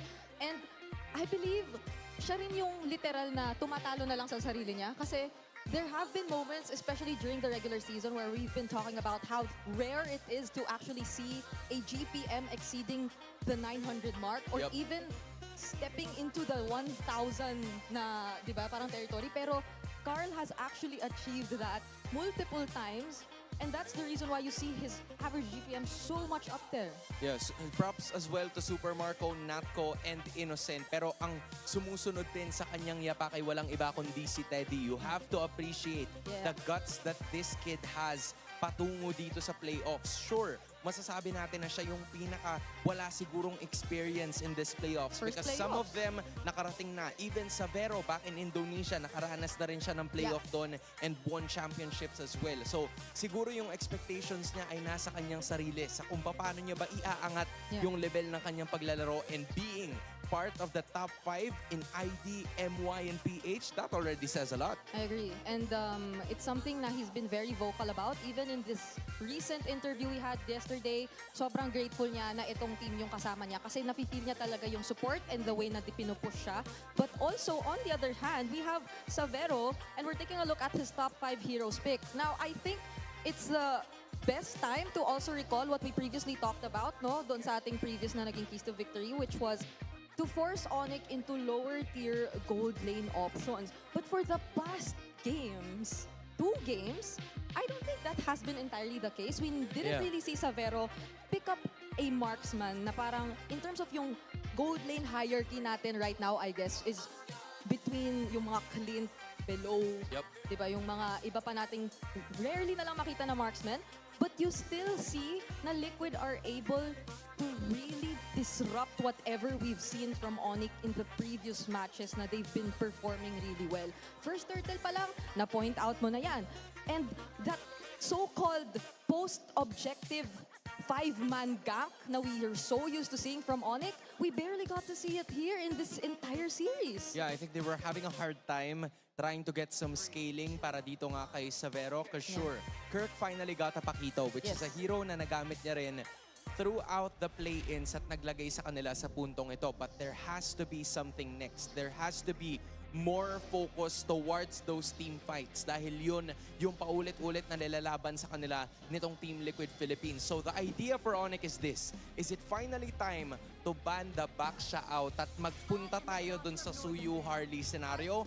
Or is Onic still willing to do that? Magpapalit pa tayo ng sides? It's not gonna be the case. Pero yung Baksha ay bukas pa rin. What's gonna be the answer now? And I think on top of that question na kung hahayaan pa rin ba ng Onic na ma-open yung Baksha first pick for Liquid is also, are they willing to somehow change what has not been working for them in the past 2 games? Kasi I believe they've been trying to make use of the Cho for 2 games in a row, but we've had people share split opinions regarding the Cho in the current meta, and at least based on this game, we're not really able to see them utilize it to its best potential in terms of picking up the pace. But it's a surprise. It's Liquid who actually decide to take out the Baksha. Okay, so the idea is again open ang Suyu at ang Harley for both of the teams. That might be the trade that Team Liquid Philippines is willing to go for. Kadalasan ang pinipili nila is the Harley depending on the idea that they want to go for. Even the Eve,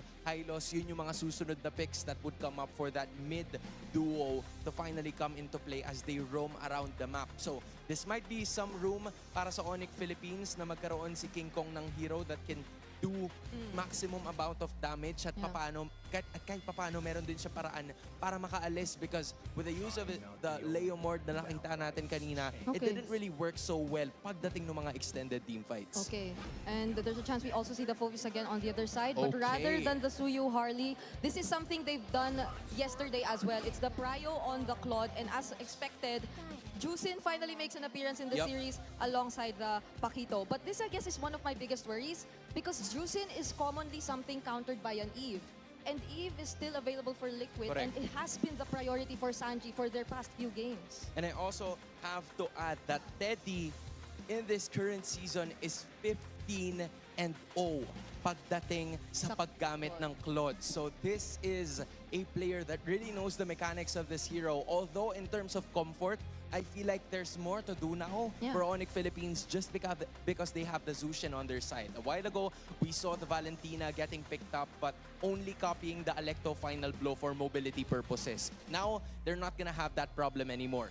And an extra damage coming out from Kirk. Okay, that's the Leomord.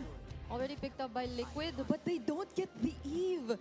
It's actually the Valentina this time for Sanji. Okay, I see it.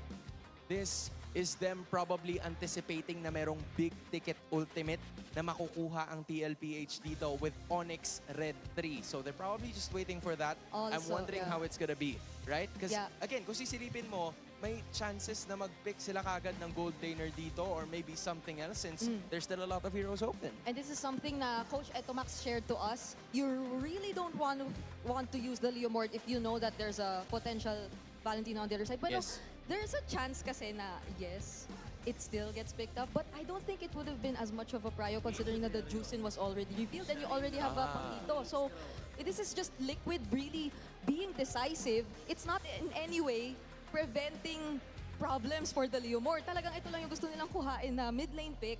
And now you see the Suyo revealed for Onic. This is something I like kasi instead of a Red 3 Cho showing up, now it's a more proactive decision from Onic, I feel, to just lock in the Suyo as their jungler. Yeah, this is the same decisiveness na ipinapakita sa atin ng parehas na teams. Specifically for Onic, medyo dinelay nila ngayon yung hero na pwedeng gamitin itong si Brusco because there's still a ton more heroes that are available during this second banning and drafting stage. So, same scenario gaya nung nakita natin nung game number 2. They've also banned out the Hylos. So JP is gonna have to think of something else here. Maybe a gatot para ma-force lang yung iba sa mga members dito na mag-team fight talaga in certain situations na ayaw. Or there may be a Khalid or a glue that could be opened here for both of the teams depending on what it's gonna be like for them moving forward. Yeah, a roamer definitely with mobility and at the same time, that revitalized, that can be packed in, though it has been a trend for Onic as well, especially heading into the second phase of the bans. Now that Liquid has mostly been reserving their roamer for second phase, na yung mga natitirang magandang revitalized heroes talaga, tinatanggal na lang nila. So, let's see if they still opt to even deny the Gatot Kacha for JP in this scenario. Kasi majority talaga ng mga high prio na roamers natin, never nang nahawakan itong dalawa. Even the Kalea for Brusco, hindi na natin nakita. But instead, it's gonna be an Alice taken out or by Onic.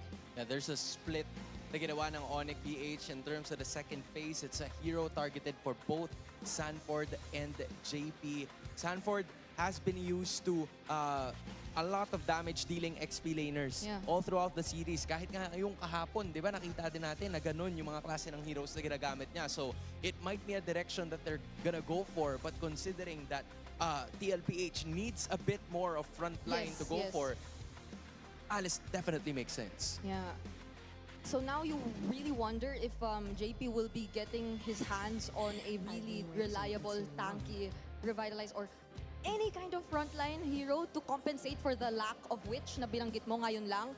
And if that's enough to make room for Sanford to still go for those typical damage XP laners in terms of etong matchup with the Paquito especially. Kasi we've seen it. Previously, parang ito rin yung plan ng Liquid all along to just really match a Paquito in lane and to make sure that they're capable of delivering the same through the Benedetta XP lane. But this is a change na we've been waiting and wanting to see from Onic. Finally picking up a different roamer, a Khalid to be exact. Pero ito ang classic mula sa Tlph. Picking up the Yuzhong. Ito yung mga feel-good picks eh. Usually coming out of Sanford. Now JP. There's a lot of heroes na tila ba nawala. The Marcel, the Kalea, the Hylos has already been taken out.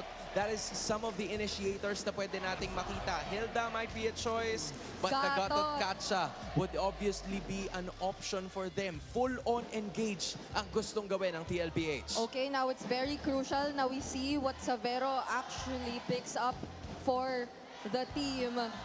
In terms of yung mga signature gold lane picks niya, available pa naman karamihan, but what would you rather play into this lineup? You're going up against a Yuzhong, you're going up against a Claude. There's so much dive from Liquid.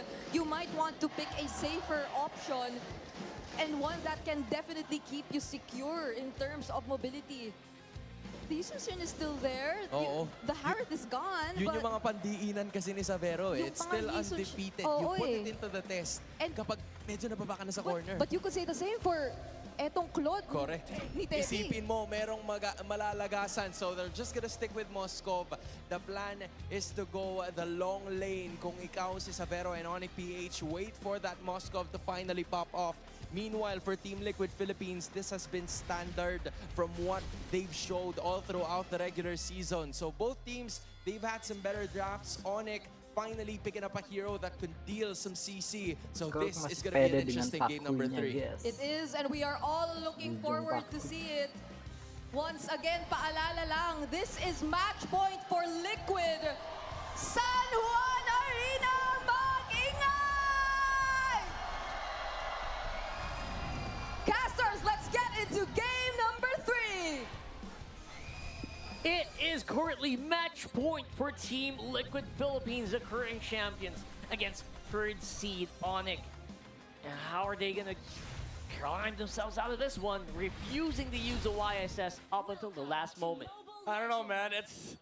I was expecting a battle of undefeated marksmen. Now Teddy gets his hands on the Claude. But what's crazy is King Kong also gets his hands on the Suyo. Yep, the Suyo. And even for Carl, like, we were wondering if he'd just pick up the Baksha again. But you know what? He's had enough rolling around. He might as well stampede his way on a hero like the Leo Mort if they're going to make it to the grand final off of this one. Hopefully Onic can do something about it, though, man. I can't say it enough. Like, I don't want to sweep here, man. You know, we gotta. Me too. I want. Come on, Onic. 4 games, 5 games. But you know what? TENKYU, they might just want to, end this game. Petri? Oh, petrify Kirk! Whoa! First blood already. JP might be the trade, but he's got the revitalize. That's gonna keep him up, man. Kirk, he gets just thrown out of the picture off that petrify. Yeah, we said a lot of like fast picks earlier, and then we forget Sanford is on Yuzong, man. He's the Yuzong. Oh, here we go, King Kong. Oh, there we go. Good trade, though. Okay. They'll take out Teddy. Yeah. All right. It's good punish. Good punish from Onic. That's what we're looking for. That is the Onic style. That's how they've been getting a lot of their games. Very early punish, as well as, of course, just pure dominance in that mid trio. Right now, though, the mid trio feels like it is on the side of TLPH. They're doing it as well, scrambling. They got the perfect tool for it. It's a Zushin as well. Yeah, these are power picks. So if Onic is going to get a game in the series, this is definitely one of the lineups that can make that happen. Remember back when we were introduced to Severo during the regular season, we saw some impressive moments, right? The technicalities, the micro skill that he showed on a Moskov specifically. And even for this, we talked about leading into the matchup of how good of a Jushin player Super Prince is. So, and even Brusco. Brusco's had amazing games on the Khalid. So all the tools are there for them. The fight for this first turtle might go ahead and paint some of the picture for us. Dragon form already being thrown out here by Sanford, trying to zone out the members of Onic. He's going to try to get a range, but Carl Tlph will secure the turtle. No fight to break out. They'll just disengage. Yeah, good start for the fight there for TLPH. Usually you'd see Sanford use the Black Dragon form with the turtle HP at 5k, but because they know that there's a lot of like fast heals on the side of Onic, they had to use it way early just to allow Carl, give him time to take the turtle and then just play for disengage. So Liquid, a bit of a good head start on their side, but Onic, they don't really mind losing out on these turtle objectives because they do have, again, as you've said, the Moskov for Severo. Their game plan is to just let Liquid take all the objectives and look for trades, maybe just scale up with the Moskov. Yeah, I'm just looking for Onic to just remember who they are, you know, just like Lion King heads in the clouds, remember who you are. Remember. Right? You used to be so good using the Moskov for split, making a very good team fight, and getting a level of advantage. That's what King Kong usually does as well. Yeah. So if Onic can just go back into that mode, this should be a pretty fair fight.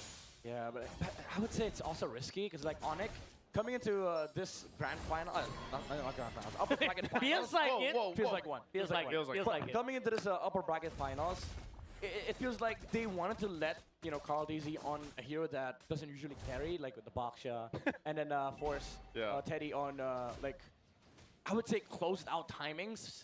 Heroes like Harith, who don't infinitely scale, right? But now, Onic's overall game plan is let TLPH play whatever they want, and then we challenge him in our own comp. And this game feels like both teams just want to farm, and then we duke it out late game. And that's a very fair way to go, right? Onic knows they can split up the map easier. Yes. They have a Moskov. They're trying to buy time. They just don't want to give out these kills, don't want to give out these early objectives as well for TLPH. They're going to try to fight it, but they're not going to, wipe themselves out just trying. Yeah. This game, again, it's all about who has better map control late game, who has more damage, who fights better. For early games, it's all about aura farming for TLPH, honestly. And that's why the recalls are coming in early. Yeah, people just be recalling everywhere. And Onic, it doesn't feel like, again, they're looking to contest. Look at where Suyo is. Yeah. You got to think at this point for TLPH, the aura farming's warranted. Sanford taking a flight up here. Off of this turtle, they've got complete control of it. He dives back. Dives in forward just to buy some time. He's still going to be alive. The revitalize, he'll back up. He jumps back in, takes Kirk out, amidst it all, and another turtle secured.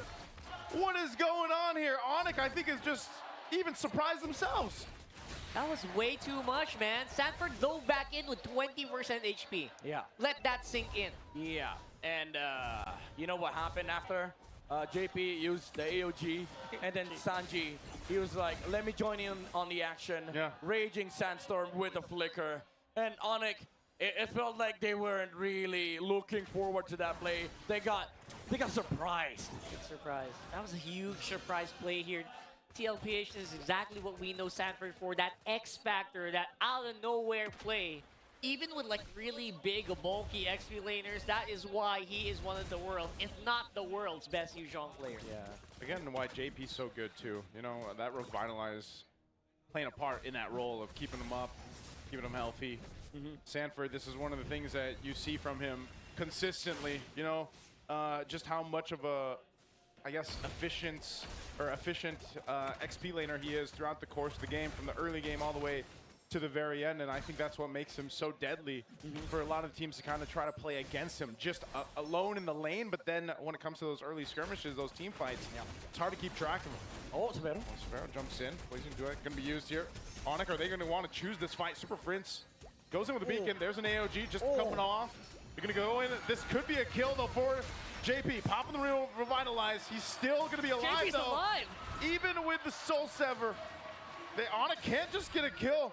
And now Sanji rotating here to go ahead and support this. They will get a turret though. Look at mid. Look at mid. Oh my god. Look at mid. They're doubling down on mid.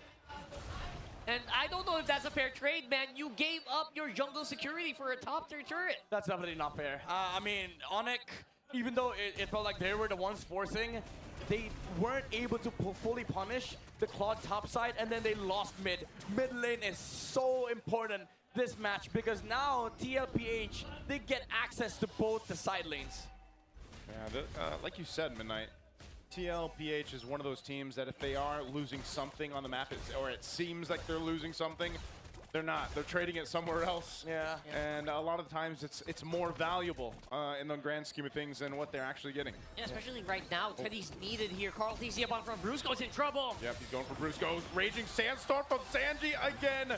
And he gets a return. Brusco goes into his death. I'm not sure if that was needed, but it seems disconnected. And now Kirk jumping into the fight as well. He's got to get out of here. Super Friends laying down the lantern to help him get out. But man, Onic falling in part as side of their jungle. Yeah, they're going to lose a lot of control here, and that is the trade that we're talking about. Is that a fair trade? Now it's TLPH with just free access. Yeah, and this is just off of that one turret push that Liquid had because Onic had to play side lanes first. There's a bigger prior for TLPH for them to take mid. Although they forced out the flicker on the Claude top side, for Onic, they just need to scale, they need farm. But the problem right now is TLPH, they have tempo on the map. They're controlling the river. They have access to the Moscow. They have access to this Lord side. So Onic has to find a way to sort of like reclaim or retake some form of territory in the mid lane. That's true. The territory definitely is going to start shrinking very, very soon, especially when Carl TZ gets those level advantages early on. A free flicker here. I mean, it's Carl TZ, man. Might as well just flicker to be safe. Yeah. It feels that way. Yeah, because of the fact that TLPH was also playing off map. Nobody was showing mid. JP was in the bush. Kirk had no idea where everybody was on the side of TLPH. So the moment he saw Phantom Steed and then the name Carl TZ, might as well go flicker out. These are those games where you just want to turn off the names. Yeah. I think that will help a lot. Just change it to Leo Mord and, Valentina. Oh, we can't do that. There is an option to remove the Is there? name, right? Is there? I don't know. No, there isn't? No. We're thinking of a different game here. All right, fighting for this Lord already. Black Dragon form going to be used even at JP at half health. He can pop the Revitalize if he needs it, but I don't know if they're going to go for the ball. Oh, so close from Severo on the SOD. But Lord still secured by Team Liquid now, going for the fight as Brusco falls. They're still looking for more now. Kirk, he's punching his way to take out Sanford. So at least a 1-for-1 trade, but Kirk could be in trouble now. He's got some shields to work with, but it's not enough. As he'll fall, Severo left on the other side of the map to just push in a Phantom Steed. They're going for more. They're going to go for King Kong, but not before he takes one with him. It's Carl TZ to clean up the fight. Teddy. Oh, Super Prince. He's in trouble. He's in between two turrets. He should be safe. The Lord was dealt with by Severo. Okay. Oh, Super Prince. Oh!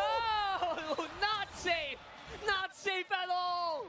Yeah, I was about to say good counterplay from Onic at least, even though TENKYU bounced it. Oh, That's Severo shows up! He's able to get Teddy, but no! He's still working because Severo turns us around! He jumps down! The GOAT Carl Teasy!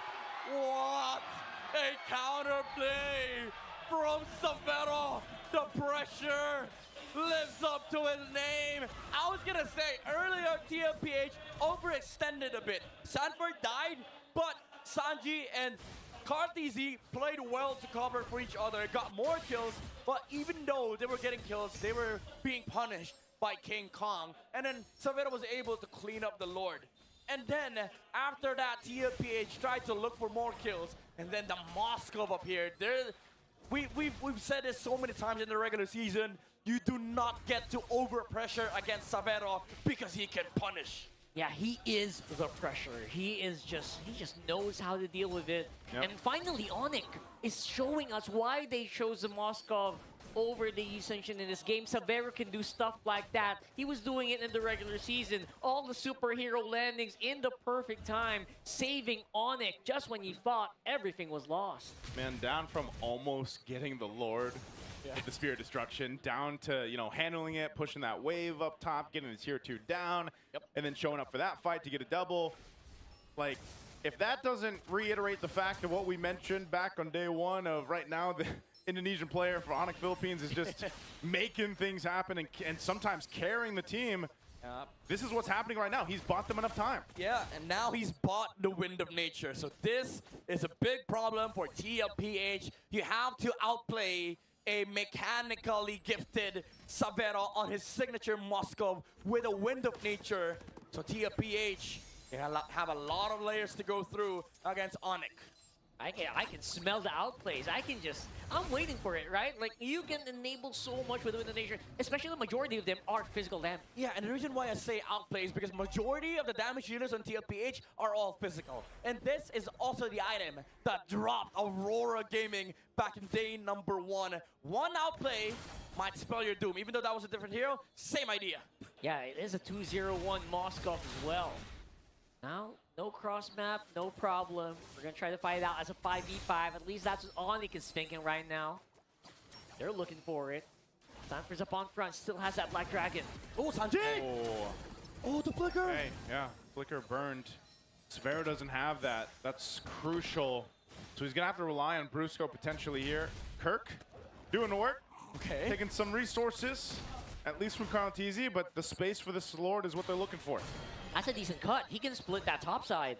And it will force a reaction from TL here. Oh, they're going up. They're going up top. Oh, they are going up top. Kirk's still there though. Are they gonna try to spawn him out?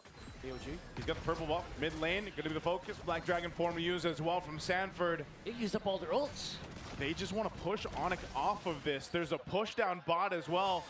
Wow. Good waves All right. for Onic. Now they're gonna start up the Lord here. They make quick work to clear it.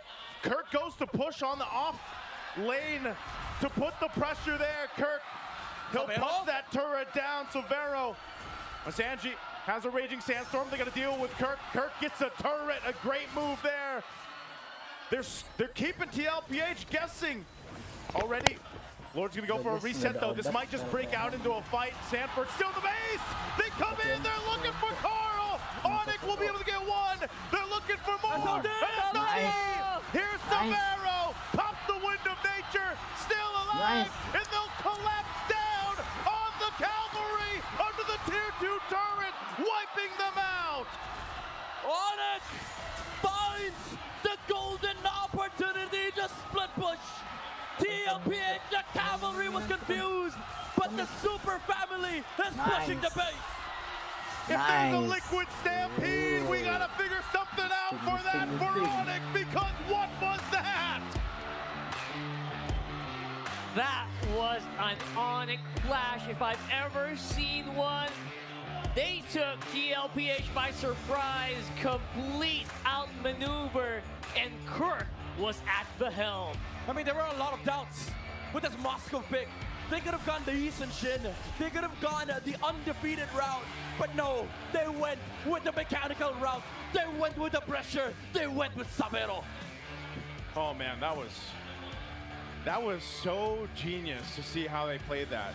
You think it's just the Moskov that can push across the map? Well, hell, when you got Kirk doing a play like that, making a move on the off-lane turret, at the same time you have a wave to deal with, that puts you in a very susceptible position if you're Team Liquid. The rest of the guys around the Lord trying to face off against Onic. Yeah. And that one outplay on the bottom side allowed for all these things to happen and open up the game for Onic and the standard Emma.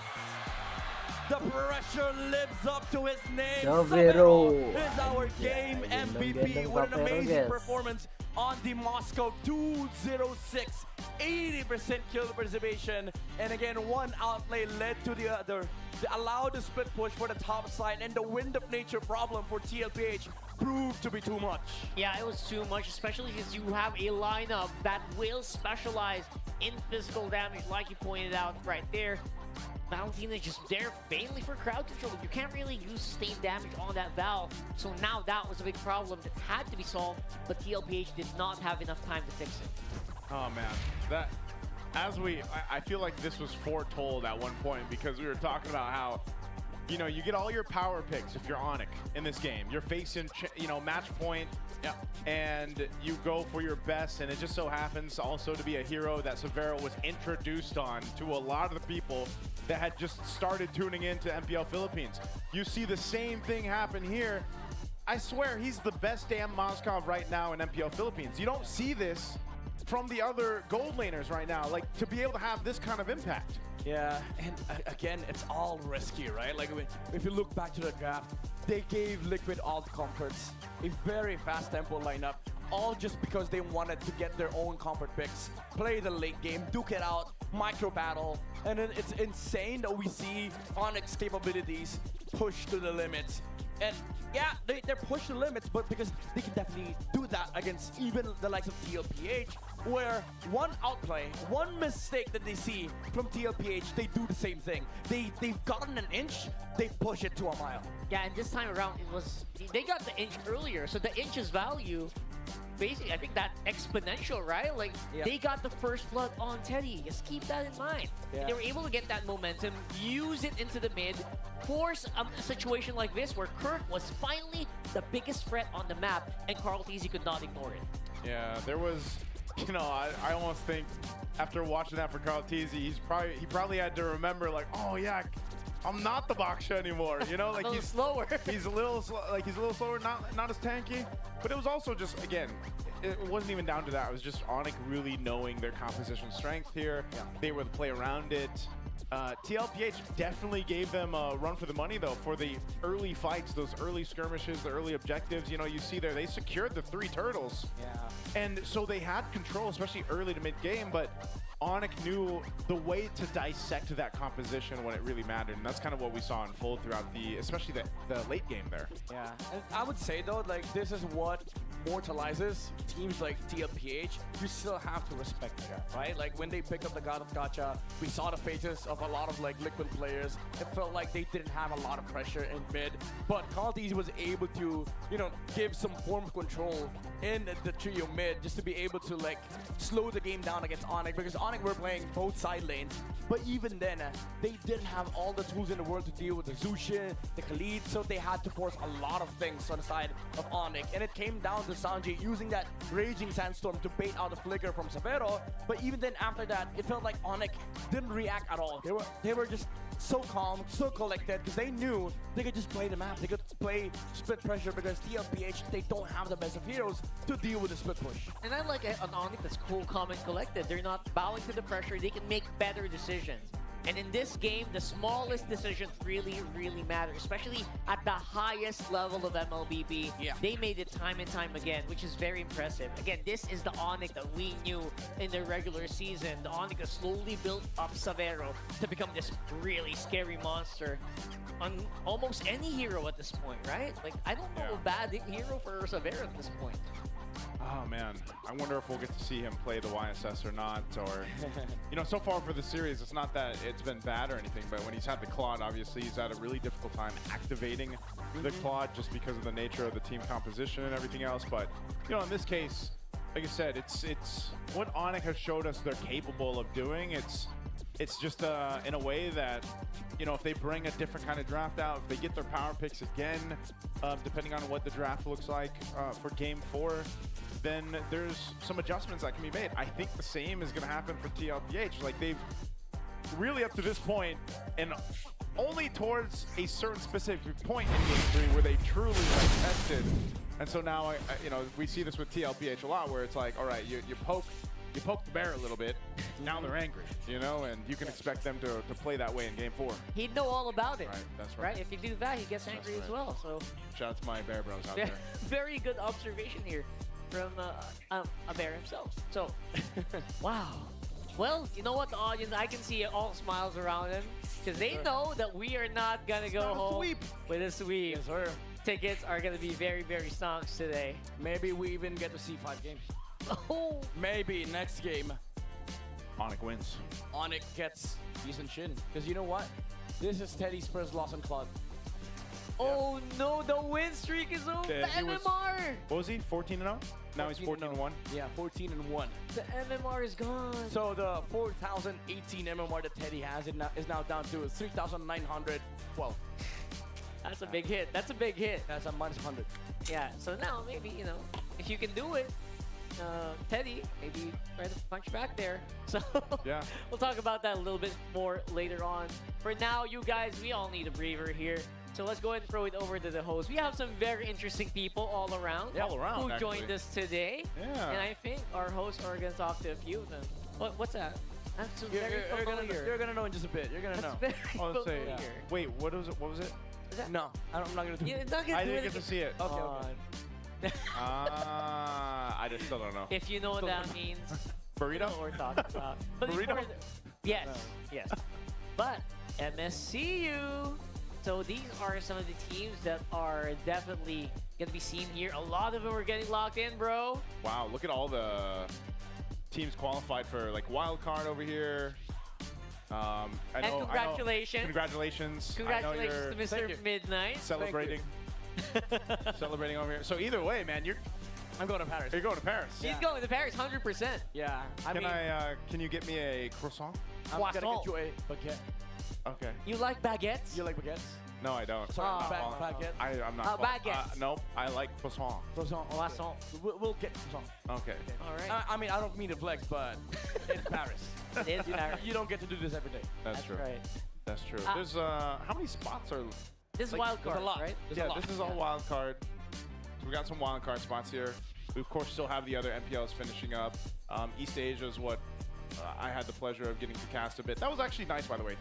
Just throwing a little fun fact out there. It was nice to see, you know, the South Korean team compete. And then also we get to see Japan compete a bit. Yes, they didn't get to move forward, but it's always nice to see new regions come forward and into the competitive scene of MLBB. Absolutely. I mean, the family's just growing. Yeah. Like, all around, there's just so many things happening. MSL Myanmar's also gonna have their Yeah. own grand finals alongside us. Yes, sir. So my eyes are gonna be like split up here so All much. the screens. And remember that interview we talked about? Check it out. Extend ang ating Ada Raja Cok, Raja siapa bang? Raja siapa Sera? Our KOLs, Shaira! Hi guys! Pa-shout out sa lahat ng nanonood ng MPL! Wow! Welcome talaga dito sa Champions Arena. Alam mo, Shaira, ikaw talaga yung champion sa taas ng energy. Kumusta ba yung vibe mo dito sa Champions Arena? Ay, pagpasok ko pa lang, kitang-kita ko na agad. Grabe ang energy ng bawat teams. Grabe ang pinakalakas na team na nandito, Onic at saka TLPH. Grabe talaga! Ay, grabe, Shaira. Alam mo, Shaira, parang mas mataas pa yung energy mo kahit pagsamahin yung dalawa. Alam mo, Shaira, gusto ko lang malaman, nakatulog ka ba? Hindi nga eh. Hindi nga. Na-excite ka talaga sa mga kaganapan ngayong araw. na-excite talaga. Oo, Shaira, Ako na yan. dito sa ating dalawang teams, ano ba yung napupusuan mo? Parehas kasi. Parehas. Ang hirap talaga. Mahirap mamili. Nahihiyak na talaga si Shaira sa mga ganap. Pero alam mo, Shaira, habang nagaganap itong ating match sa loob, meron din tayong super fan city sa labas. Balita ko, meron daw kayong booth dyan. Ay, oo, meron, guys. please visit our booth, yung All-Star, kasi grabe ang daming mga prizes and pang-freebies na pwede nyong makuha. So, hindi lang si Shaira ang nagigiftan nyo. Gigiftan Oo. din kayo ng ating mga KOLs to our super fan city. And alam mo, Shaira, balita ko, meron din daw kayong shoot na episodes for All-Star. Ay, oh my God, guys. So, abangan nyo pala yon bukas na, no? From May 30 and 31, meron kaming episode. So, 2 p.m. yon guys. Kaya abangan nyo ang pasabog namin. Aabangan ko talaga. Ikaw ba yung isa sa mga umarte doon? Ay, ako ang representado ng Wow. Philippines! Wow! Grabe, Shaira, parang bagay talaga sa'yo mag-artista. Eh, no? Parang lahat ng emosyon ay nararamdaman namin kapag kasama ka. At i-invite mo naman lahat ng ating mga super fans na manood dito sa venue. So yun nga guys, nabanggit ko na kanina. Abangan nyo, 2 p.m. bukas ang episode ng All-Star.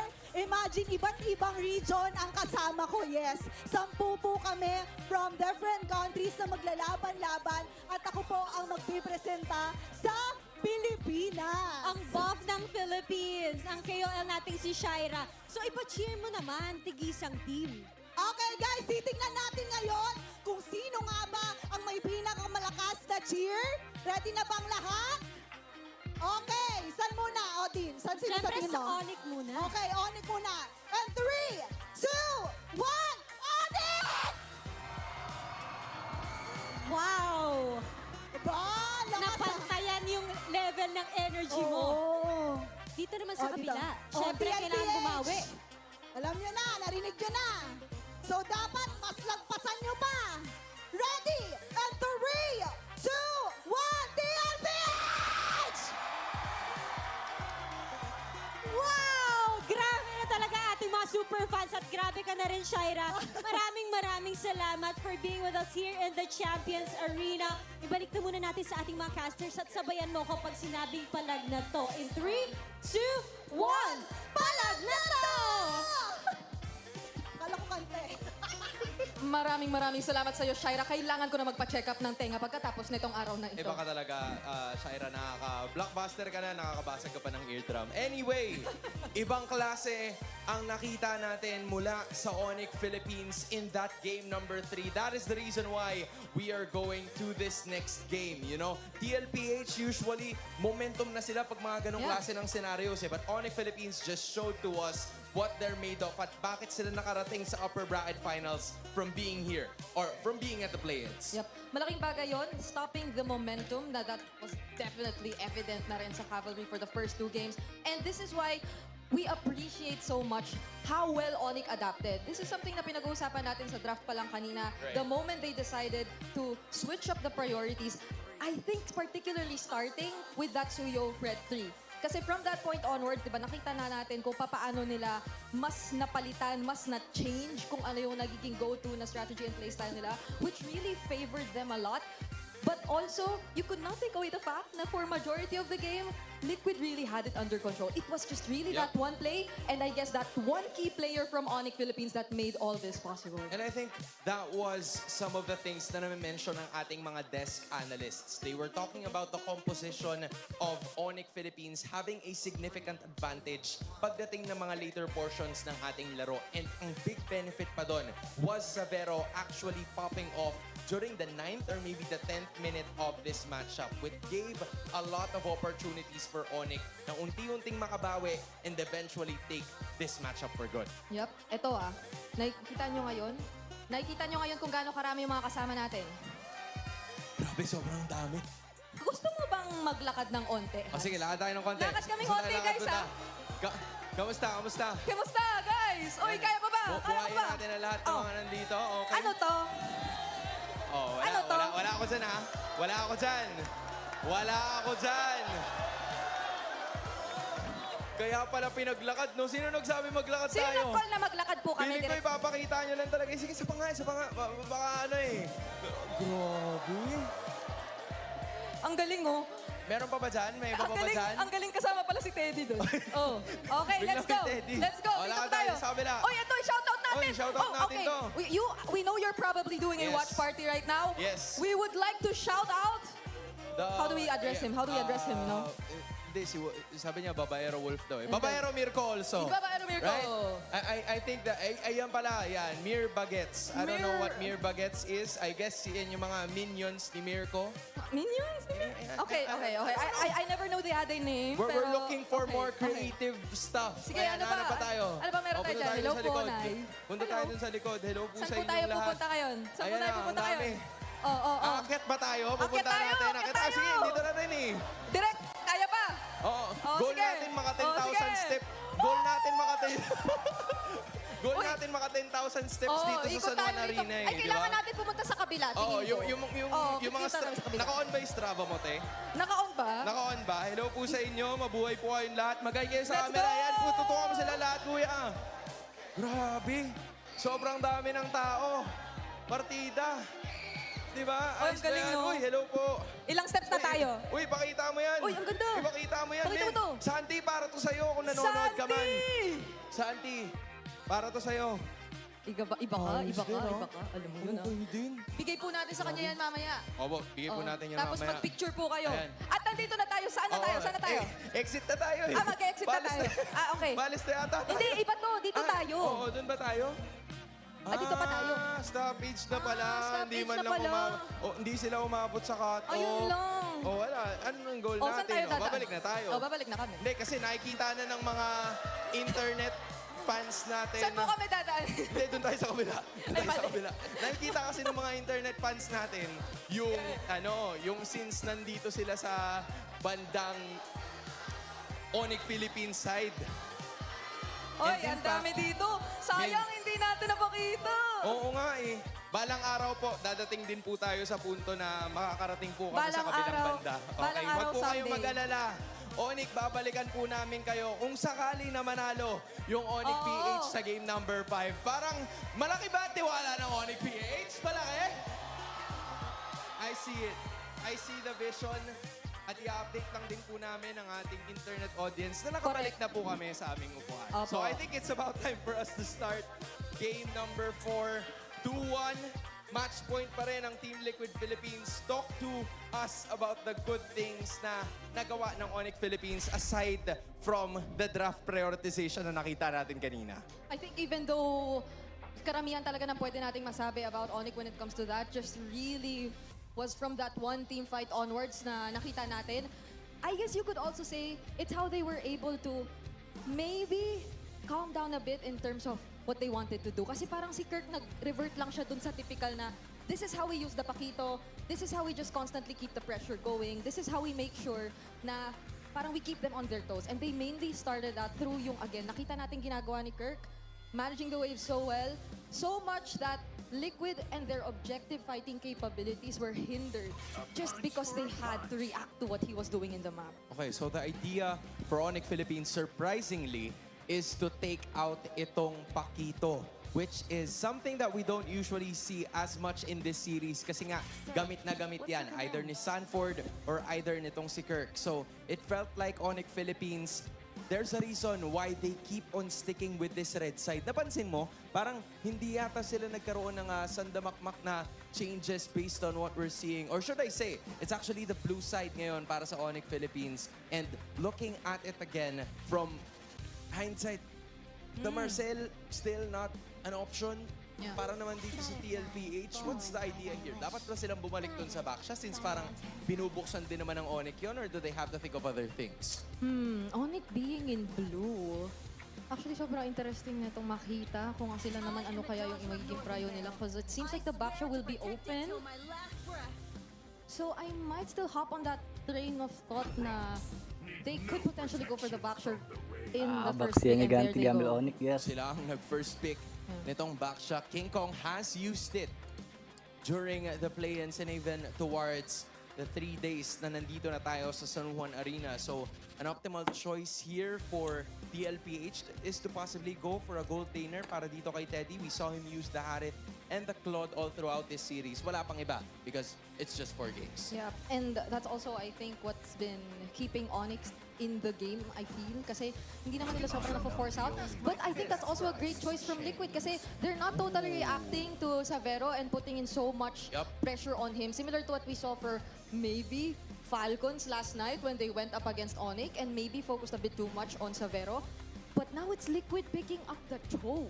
Oo, yung Freya lang kasi talaga yung problemahin mo mainly in terms of the gold lane. The others, you're looking at two of the best gold laners that we have here in the world. So, Tlph, they're kind of changing things up. Pili sila nung Cho na nasabi nga natin kanina na medyo nagsa-struggle yung Onic PH in working with it. Pero naalala ko din kasi yung sinabi ni Etomax kanina that it is somewhat of a good matchup against this Baksha. Kasi masisipa mo lang siya. If you have the tools to burst it down, then maybe you have a chance na mabarag kagad yung front line. But Onic Philippines decides to go for a lapu-lapu, another damage-dealing XP laner, at isasama mo pa yan with this Claude. Okay, at automatically, a not-so-target for the Cho, perhaps, to go for the lapu-lapu right away.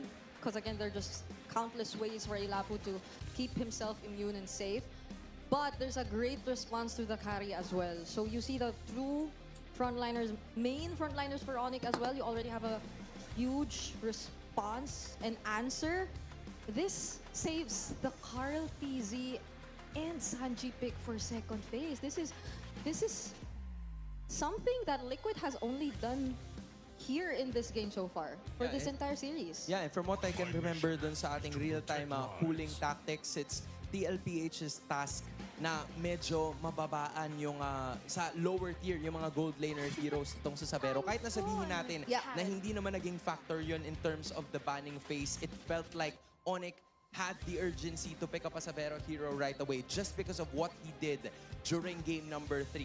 Nung nilast pick siya, it boded that very well for this team dahil nga meron silang aasahan up until the end. And I think this is a composition, the Lapu might be a question mark for me sa ngayon, but it's gonna help them later on once Sabero gets his items. Interesting though, Onic take out the Guinevere. And can I just say na this feels like nag-swap lang sila. Like this draft from Liquid seems to be like an Onic draft that we've seen for the first 2 games. And Onic this time, it seems like they're the blue side Liquid for the past 2 games. But it's great that Liquid are taking out again yung Hylos, because I think that is also gonna be a really great answer. Imagine a Baksha Hylos again paired up together, diba? I think that will finally enable what we've been looking for Onic in terms of yung fast rotations nila. I wonder why the Kimi 2. It feels so... Yeah, dude. Like, kung tatakpan mo yung mga pangalan nila, you would expect that Onic banned the Hylos and the Kimi, but it's the other way around. So, Tlph, they probably have something in store for us here. Baka gumamit na naman sila ng Gatot Kacha if it's still available once again. Or, I mean, not anymore because the Cho is finally available. So, they have to worry about the team fight in itself. And that's where the Eve comes to play. So, Cho and Eve ang kanila magiging combo dito para kay Sanji and JP. Okay, it's great.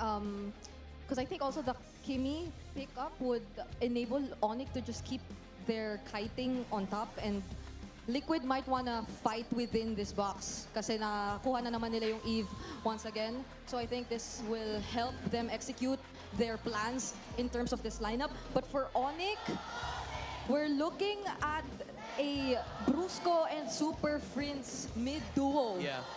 There's a no Kalea still. The Khalid is still up.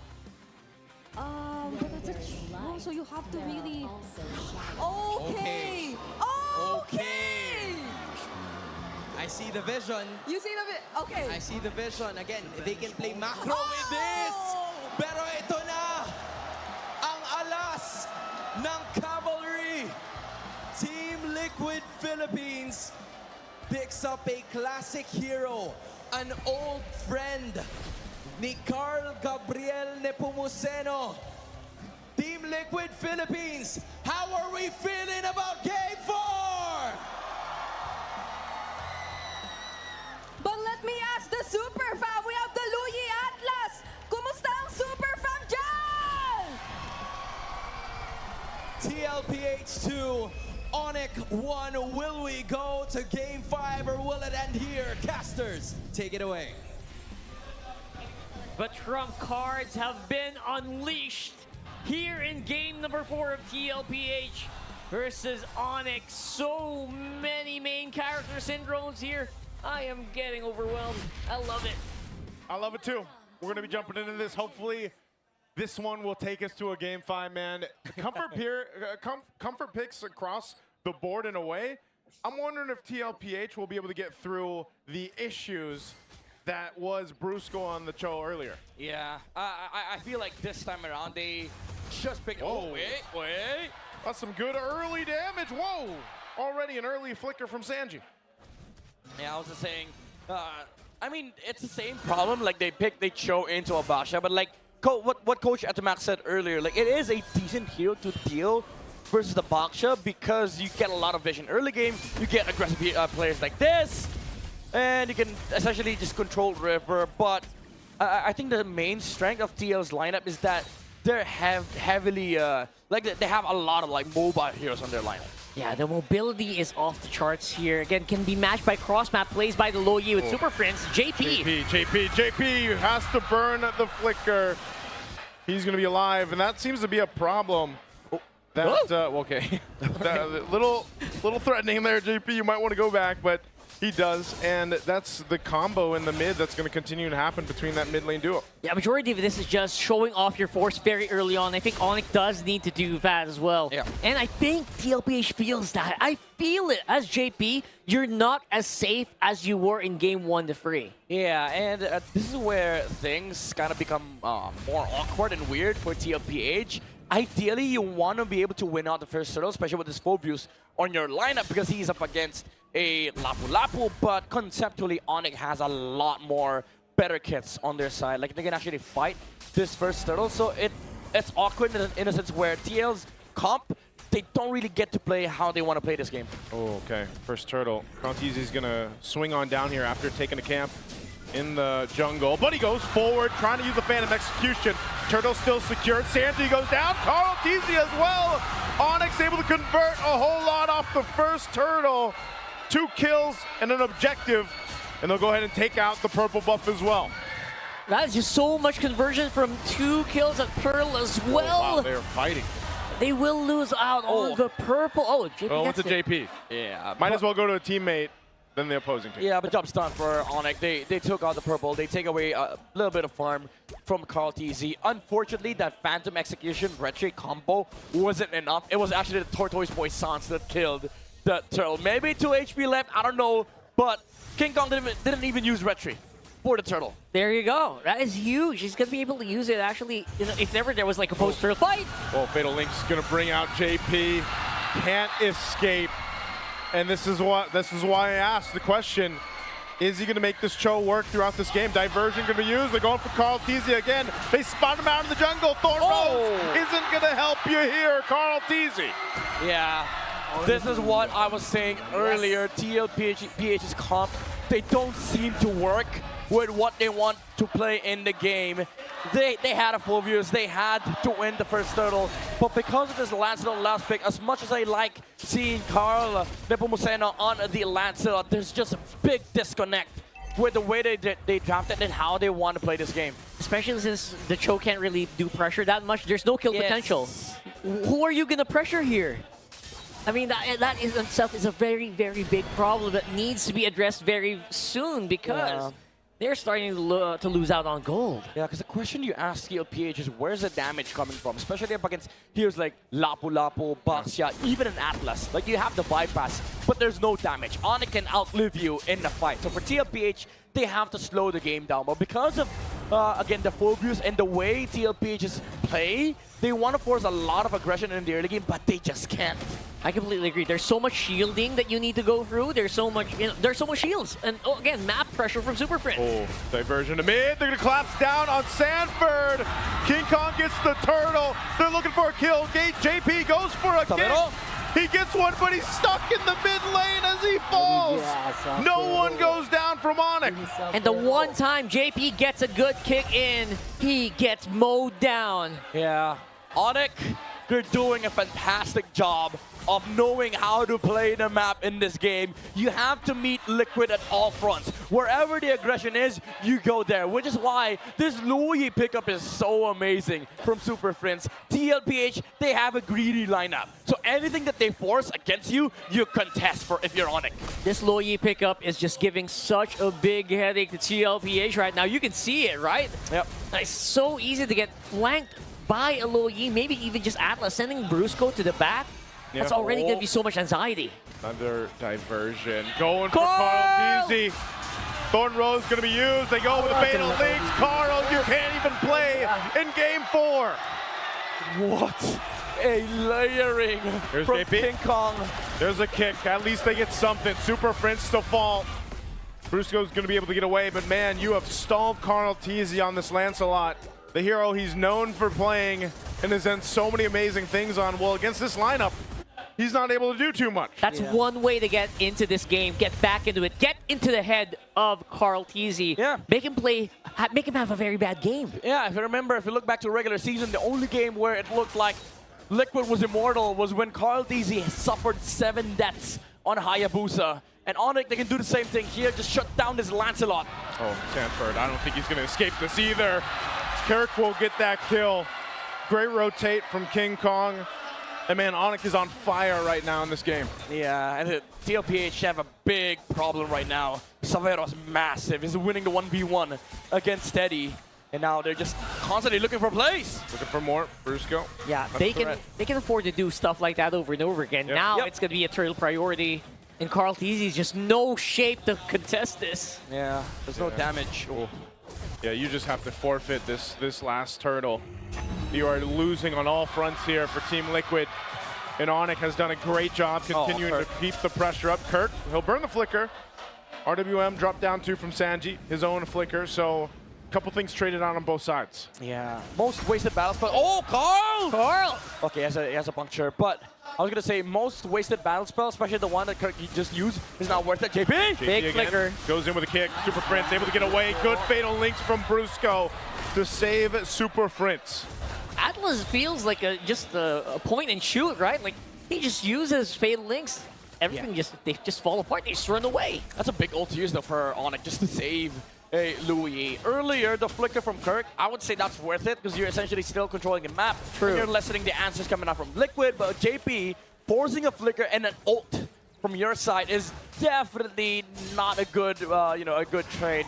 TLPH, a bit of a good force, I would say, from the show, but they're still not out of this annoying window where Onic can just constantly play. Oh, they're going to try to go for it again. Flicker going to be used by Sanford. A turret tier 2 falls. So far, it's easy pickings for Onic to take what they want across the map. Here comes a diversion to the mid lane, sending in Onic.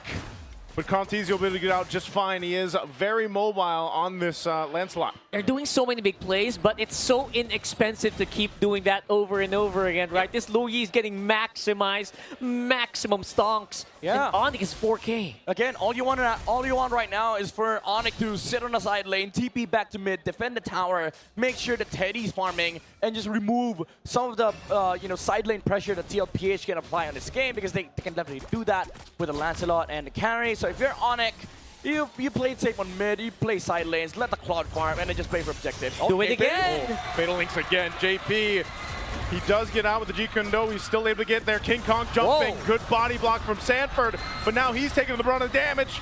Sanji will drop down the RWM. There's Kirk jumping into the back line. Good kick from JP to work for it, but JP falls anyway. Sanford's still going to be live. Kirk gets a double. It's all worth it for Kirk. Oh, Kirk! He's chasing, he's chasing. He wants to chase. Oh, no puncture. Puncture through Thorn Rose there as well, but he gets slammed down on, and now he knows how it felt in game 1 and 2. A bit flustered. The GOAT has been shut down. He thought he had a target to puncture through, but there was nobody in the grass. Oh man, this is not what I expected Lancelot to come back in the playoffs with. 0-4 and 0 on the car right now. Onic knows how to deal with this. Yeah, definitely. And again, it's just so simple for Onic. You force fights, you contest wherever Liquid is, and then you're just winning a team fight straight out, especially with Kirk playing as aggressive as he can. Dude, he feels like a clerk at this point because from game 1 up to this point, game 4, think about the evolution in the games. He was pretty much shut down in the early game 1, game 2. He starts to pop off game 3. Now even here more so, 6-1 on this Lapu Lapu. Kirk is doing so much across the map and into these team fights. He's a threat himself. You know, we talked about the question of when Sanford was playing that Paquito in the earlier part of the series. Is he the damage guy? Well, look at Kirk, man. They got to worry about him. And while the whole time, Severo's farming up. Oh, Carl. Oh, King Kong. This is annoying. This is annoying. If you're a Carl TZ, like, every time you see King Kong, you're going to be so flustered. TP. Off that TP. Diversion use. Lord will charge into that bottom base turret of Team Liquid. Almost. Tier 2 next. The Fatal Link comes through. Sandy trying to get away, but Super Frisk just has so much damage on the back line. You don't even see it coming. 2 fall for Team Liquid and a base turret as well. The Monster Mage reminding everyone just who he is. You cannot walk freely. The Lo Yi will catch you. 2 games. 2 damn games from Onic. 2 straight comfort lineups for the Super family, and this is what you get. The gods are bleeding on the side of Tlph. That bait from Brusco, a fake back into Flicker with a Fatal Links, set up for an amazing fight for Onic, and even Super Prince flickering on the front lines just to take down the GOAT. Man, Brusco's doing everything right here on this Atlas. That's very hard to do. Usually you'd be messing up a few times, but he's just going. Brusco, he sees 3 members. He'll grab 2. He's going to take a brunt of damage from Teddy as he's shredding through him. Gets away with the 1 HP. Hold on. JP will go with the kick. Way of the Dragon. Severo finally popping off with a blazing duet. Prince is gone, though. And now Sanford up in the front line. Kirk focused on Teddy. Carl gets a double kill. He's got the space to work with. He gets a triple. Carl TZ goes in and gets the shutdown. And Maniac, Team Liquid, turns the game on its head. They're going for it. They're going to go for it. It's Brusco left against the team. 1 cannon minion there. They still have it up. They're going to go for it. Brusco trying to buy the time. Super Prince is up. The game isn't over just yet. Man, oh man, Tlph just reminding everyone what they're capable of. 1 wrong fight from the Super family, and the GOAT lead has now come down to a halt. Tlph has clawed their way back. An amazing response from Sanji with a real world manipulation. Flicker from JP and Carl TZ finding the dashes, finding the punctures, and finding the targets on the side of Onic. Sanford as well, staying so damn good in the front lines. Going in, Severo gets it. Severo gets it. There's the Fatal Link. Big trouble, JP's low. He's got immortality. They're going for more. Carl TZ up in the front. He's going to pop the damage, but they just got to deal with this Lord now. OTP? Oh, diversion. Diversion, big one, big one. Use it, going for Carl. Thorn Rose. Carl TZ survives against it all. But they have to deal with the Lord. They got to go for the reset. No freaking way. Carl TZ again with the punctures. We have a game, ladies and gentlemen. I don't even know what to say, man. This is just a masterclass, a showdown between 2 of the strongest teams in the league. You know what it is, man? It's all where superstar triggers popping off all at the same time. Yeah. Absolute cinema. The clutch gene It's across all this, going man. on, man. You got to think how delayed, how much pressure Carl TZ dealt with in the beginning of this game, mid-game. And it's only him that can do things like this on this Lancelot and make moves and turns like this in a game. And man, I just want to highlight Sanford on this full view. So damn annoying in the front line. So freaking tanky against Onic, where they have to find the engage, but Sanford has always been on the face of the damage dealers, effectively shutting down some of the response from Onic Philippines. And now you have Steady Teddy on the carry, fed up with what happened in the early game. Now he has items. It's starting to hurt, man. That carry is starting to become even more of a threat, something that we didn't see in the first 12 minutes of the game. This is looking very, very even. And that goal lead they were working on for 12 minutes is gone. Yeah, we saw it yesterday. TENGKYU invaded early game, level 3 internal, able to claw his way back to an MVP performance. Yep. The question is, can he do that for a ticket to Paris? No way we do it again, right? No way we see it. They're literally one game away from their EWC ticket. And all of that, again, just relying on very micro plays, very micro mistakes, and the great catches, by the way. JP caught Super Fins that last engage as well. It's a battle of engage, honestly. Brusco and JP, they really have to be on point here, but also for Onic. They have to find good angles, good ways to engage against this re-engage comp from Tlph, especially with the way Sanji has been utilizing the real-world manipulation just to counter the Fatal Links engage from Onic. And Sanford as well, a big issue for Onic because even Sabero cannot find a good blazing duet if Sanford hasn't used the passive or the basic attack. Yeah, this is an interesting thing too, just because now, you know, with both gold laners, it's so crucial here what they're able to do. This is an interesting position. All right. Again, they have diversion. They will go ahead and clear out that bottom wave. They'll take a trip to You see them? He sees them. Maybe, oh, what a crowd gonna use. Carl takes the brunt of the damage into the Fatal Links as well. JP still got an immortality. It's gonna be popped. It's a counter punch, but Sanford drops in! And now Super Fritz in trouble on the back line. Sandy's taking him out, and now he's gonna be working for Brusco. San duo comes in clutch for Team Liquid Philippines. Carl in the base. It's only Sabero left alone against the full cavalry of Team Liquid. And the base, it's only Sabero. That's it. Team Liquid will punch their ticket to the grand final at Paris EWC 26. The cavalry marches. They don't stop. They stop the way, clawing their way back with the goat. The TZ clutch chain clutches Paris for Team Liquid. And what a way to do it with the signature Lancelot. Its first appearance in the playoffs, ensuring their grand final slot, and once more their appearance in Paris. What a way to do it as well. Oh man, you can see the smile on Carl Tizzi's face. Talk about a way to come back through a game when you were against the odds, not just in the hero pick, but the way they were moving. Hats off to Onic, man. What a game, what a series they put on for us.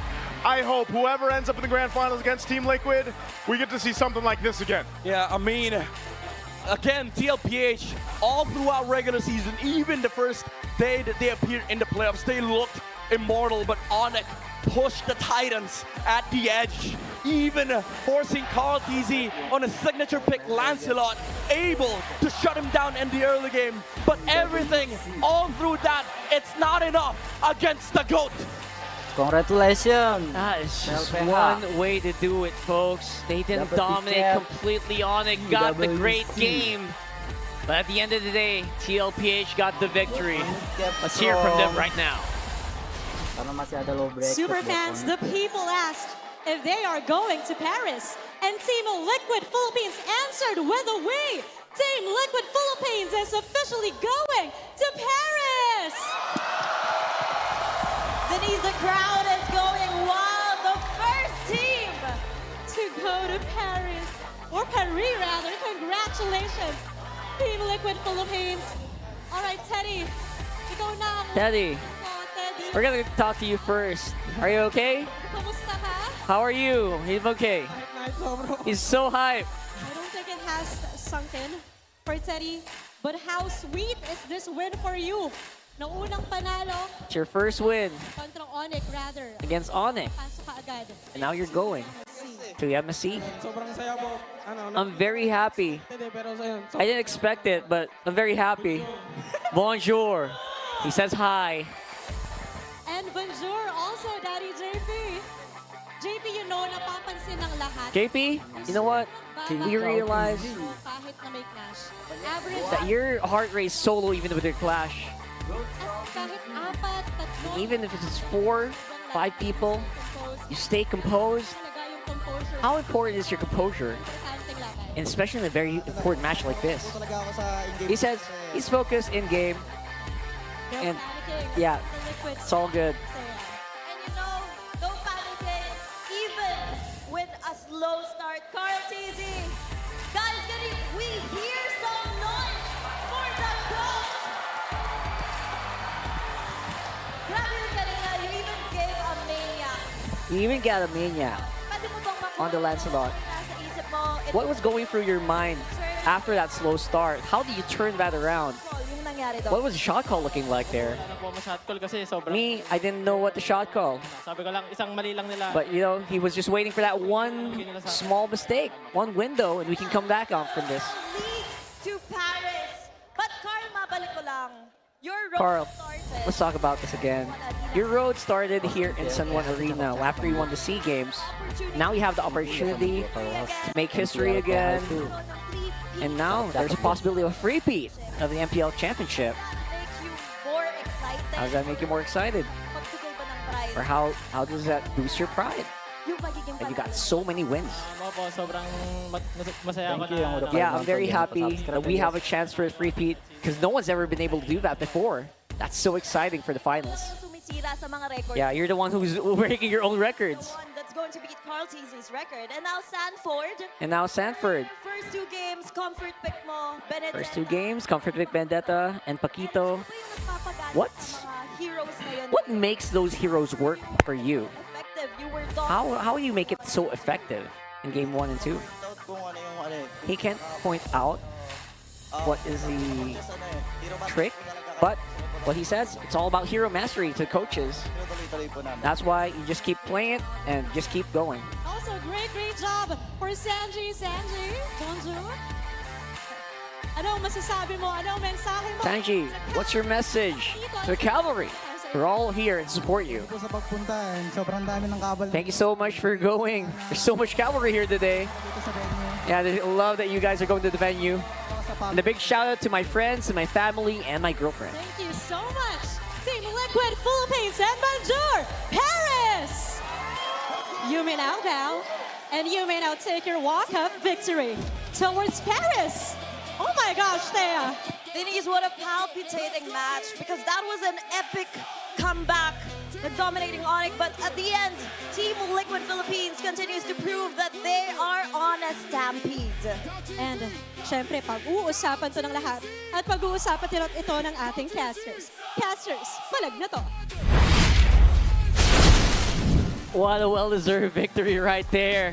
Hats off to Team Liquid, just showing Filipino dominance and why they are one of the best teams in the world. Man, that's why the crowd, yeah, I think even on the Onic side, like, did cheer when the Lancelot pick came through. The Carl TZ showcase of Lancelot time and time again. You never get tired of it. Yeah, but also, again, give props to the Apex Predator, man. This guy stood above everybody else in the clutch moments of this game, staying on top of Saveros, staying on top of Super Prince, of Kirk.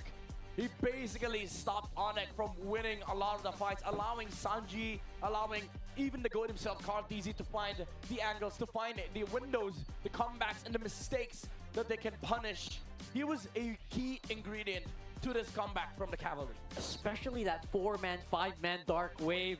My goodness, my brain melted after that one. Even this, like that play that was started by JP kicking Super Prince, man, was the start of them leading to this maniac for Carl TZ, because he had to find the right target and he got to Super Prince. Think how difficult of a time, like we were saying this whole time with the Cho, against the Baksha and then now the Atlas, like how hard it is to find those moments. And this is where everybody's brain melted a little bit, man. This is where he goes in. Look at that.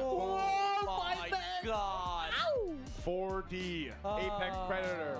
Most Mobius would just use the basic attack, go with Dark Wave, but TLPH, especially Sanford, he knew that they could play for a reset, especially after JP died with the Immortality, but Onic, they got overzealous, they tried going in for more, and then Sanford found the one moment, the clutch gene kicked in with an amazing Dark Wave from the Mobius.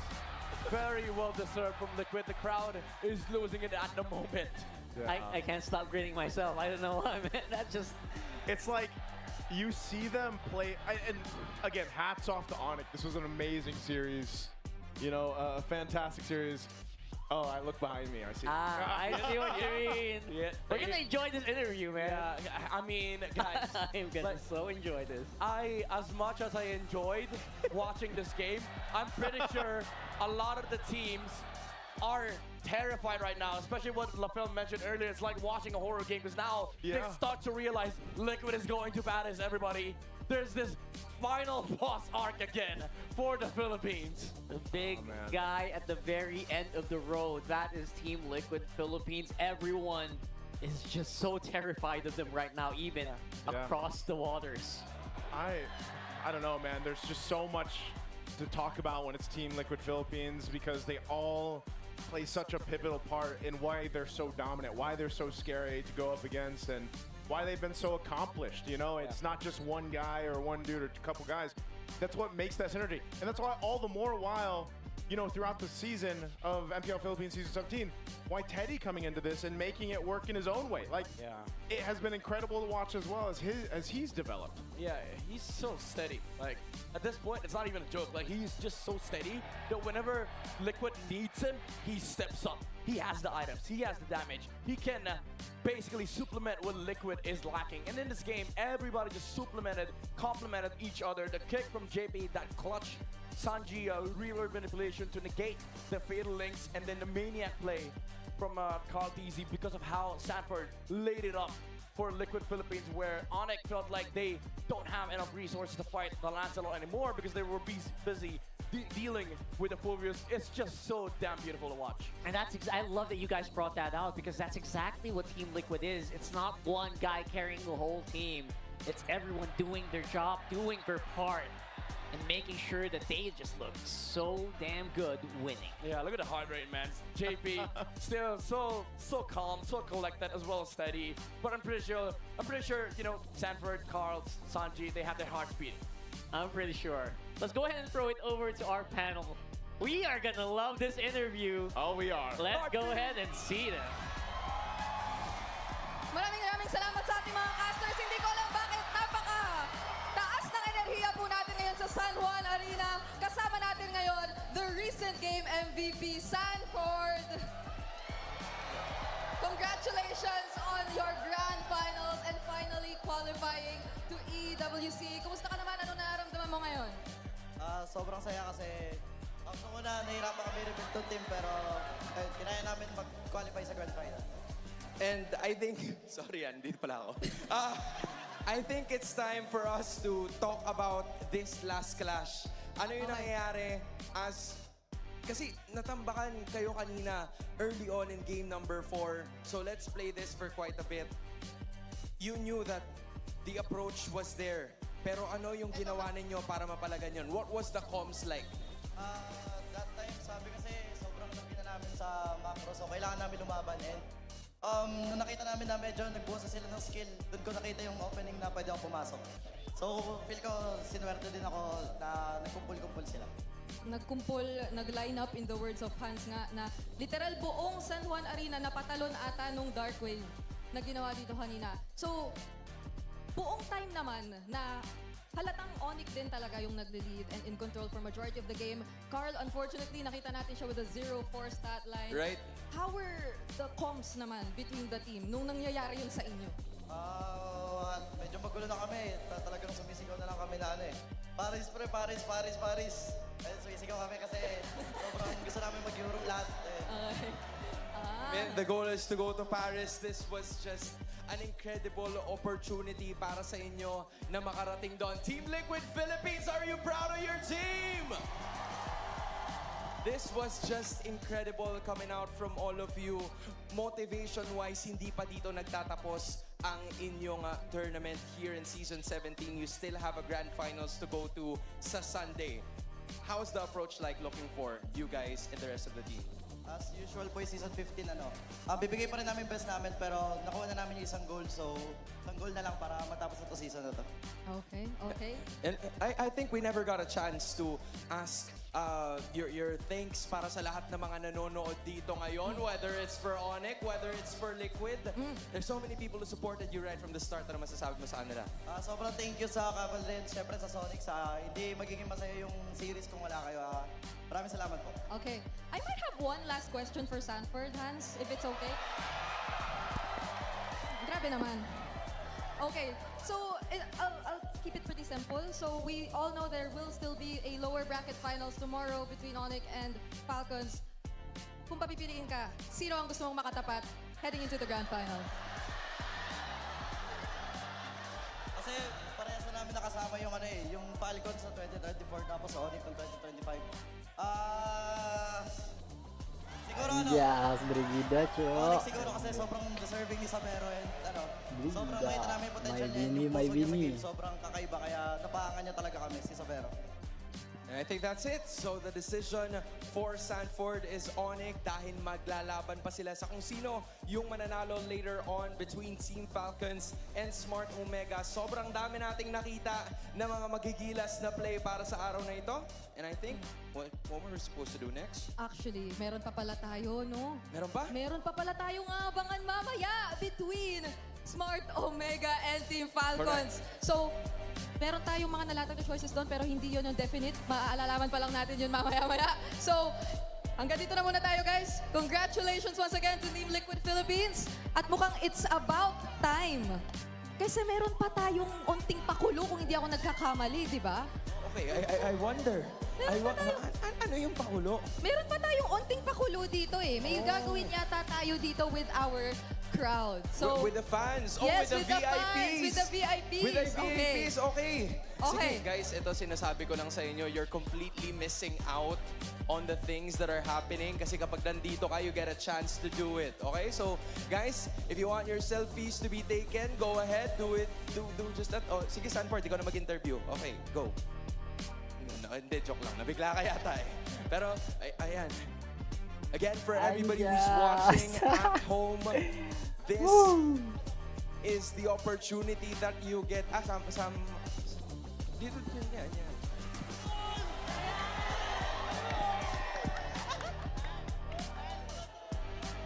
Okay, I guess that's what we're gonna do while we're here. Pero sa ngayon, ibato muna natin sa Infinix Liquid Cooling Beast Mode.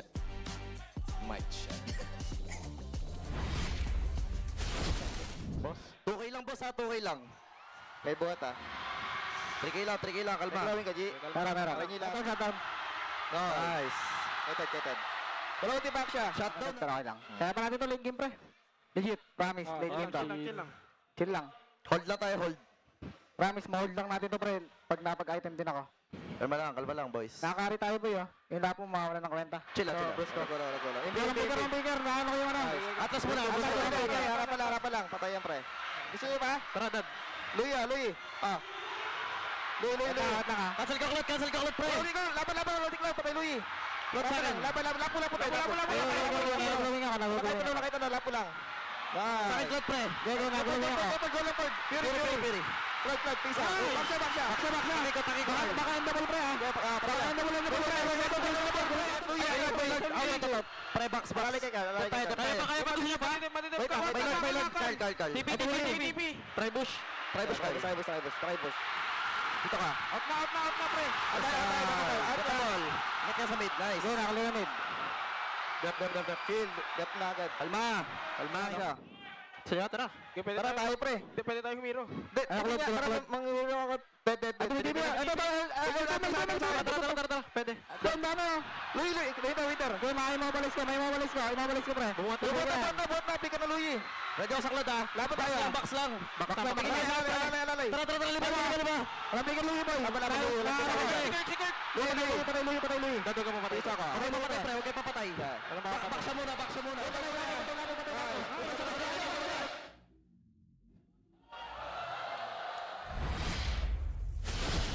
Wow. Wow. Tama ba yung naririnig ko na parang kinukul ni Sanji yung mga diversion? Ano mo, maabang diskusyon yan. Welcome back sa ating casting desk. Magsasama na naman ng mga Filipino talents and English talents natin dito.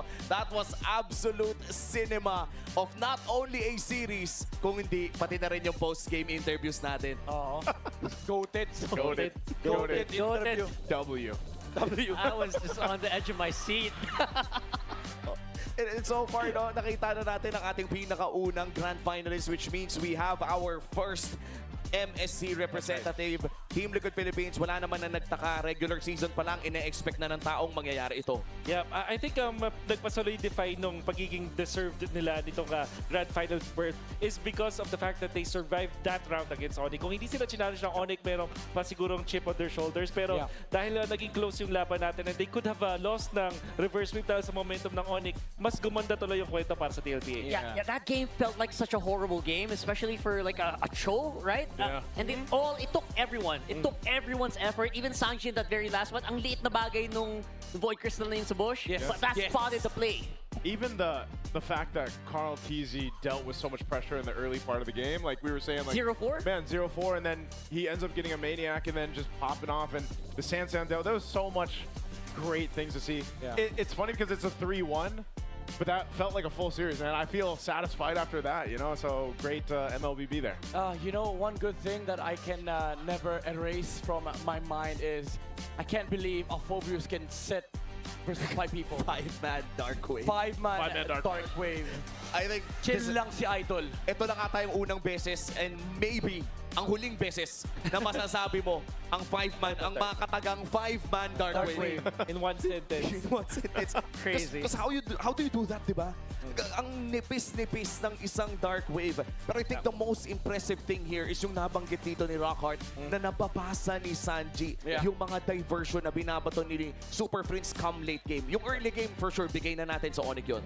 Yeah, well, alam naman natin yun yung nerf sa Louis, di ba? Parang alam mo kung kailan magti-TP. And then pag dinagdag mo yung knowledge mo dun sa mismong ganong klase play, kaya mo nga kontra. At syempre, Louis player din si Sanji. So alam niya yung mga limitations hanggang saang bush ka pwedeng manggaling. Kung sakali galing kang bot, you know yung mga limitations na yun. And parang kailangan niyang gawin is utilize yung kanyang knowledge, mag-pop ng second skill, ilatag, sabay nakakita siya ng dalawa doon. Also yung yung puso ni Carl TZ. 0-4, tapos wala siyang mga purple buff.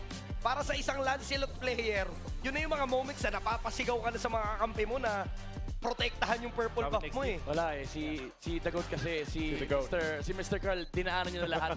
Nag-0-7 na siya nung regular season. Kumbaga sa kanya, di na bago to. Normal na to. Chill lang. Sabi nga nila magkakamali din yung kalaban. And in fact, hindi naman nagkamali din yung Onic. I would say it was a proper Louis play. Sadyang niluto lang ni Chef. Sabi niya, naluto ko na to eh. Saktong-sakto nga, yung shoutout sa cameraman natin by the way, saktong-sakto pagtingin niyan dun sa TTP-han ng Onic Philippines, kita mo na eh, may nakalatag na eh. May nag-aabang na Void Crystal, may checkpoint mula kay Sanji. Tapos nakita, nabawasan na poke, ang daming nagawa ng play ni Sanji na yon. Actually, yung masabi ko doon kaya parang magandang Louis play siya kasi alam din ni Fritz na siya yung target. Di ba before yung play na yun, nasipa siya ni Daddy JP. Alam niya may flicker na. So naganda siya ng Winter Crown at hindi siya actually tinamaan nung stump ng Jeet Kundo. Kaya napaload din nila si Carl TZ ng mga time na yun. I think kaya nakakuha ng 5-man Dark Wave itong si Sanford is because disiplinado din yung Onic sa box nila. Kaya magkadikit sila. So parang alam nila na go at nung na-bait sila ng TLPH, doon na nakakuha ng flicker sabay Dark Wave itong si Sanford. And again, yung mga ganung moments, like people are knowledgeable, diba? Like that was a very tough game talaga. That's true. And it took every single player in Team Liquid Philippines superstar trigger, X-Factor play just to turn that around. So big props for into Onic. And even Kirko mula sa Onic Philippines ng I think yung sa game na ito, that Lapu-Lapu was definitely playing really well nung simula. I think 6-1-1 at pumi-flicker pa nga ata sa tapat ng marksman ng side ng Team Liquid Philippines. But sadly, ang nangyari pa nung late game na nga tayo ay bumababa naman na talaga ang power spike ng isang Lapu-Lapu by that time. Very very beautiful yung maniac ni Carl TZ. That was the moment na masasabi nating okay, winnable na para sa Team Liquid. Yeah. Nabalik yung momentum eh, di ba? The momentum, man. came back. It came back so quick after that, and you know, there's only certain ways that can happen, and that's why we really highlighted over here. Before that happened, what Sansan Duo were able to do throughout the game was enough, even for JP, solving the issue, because the on-ground panel talked about this. Is he going to be able to find the right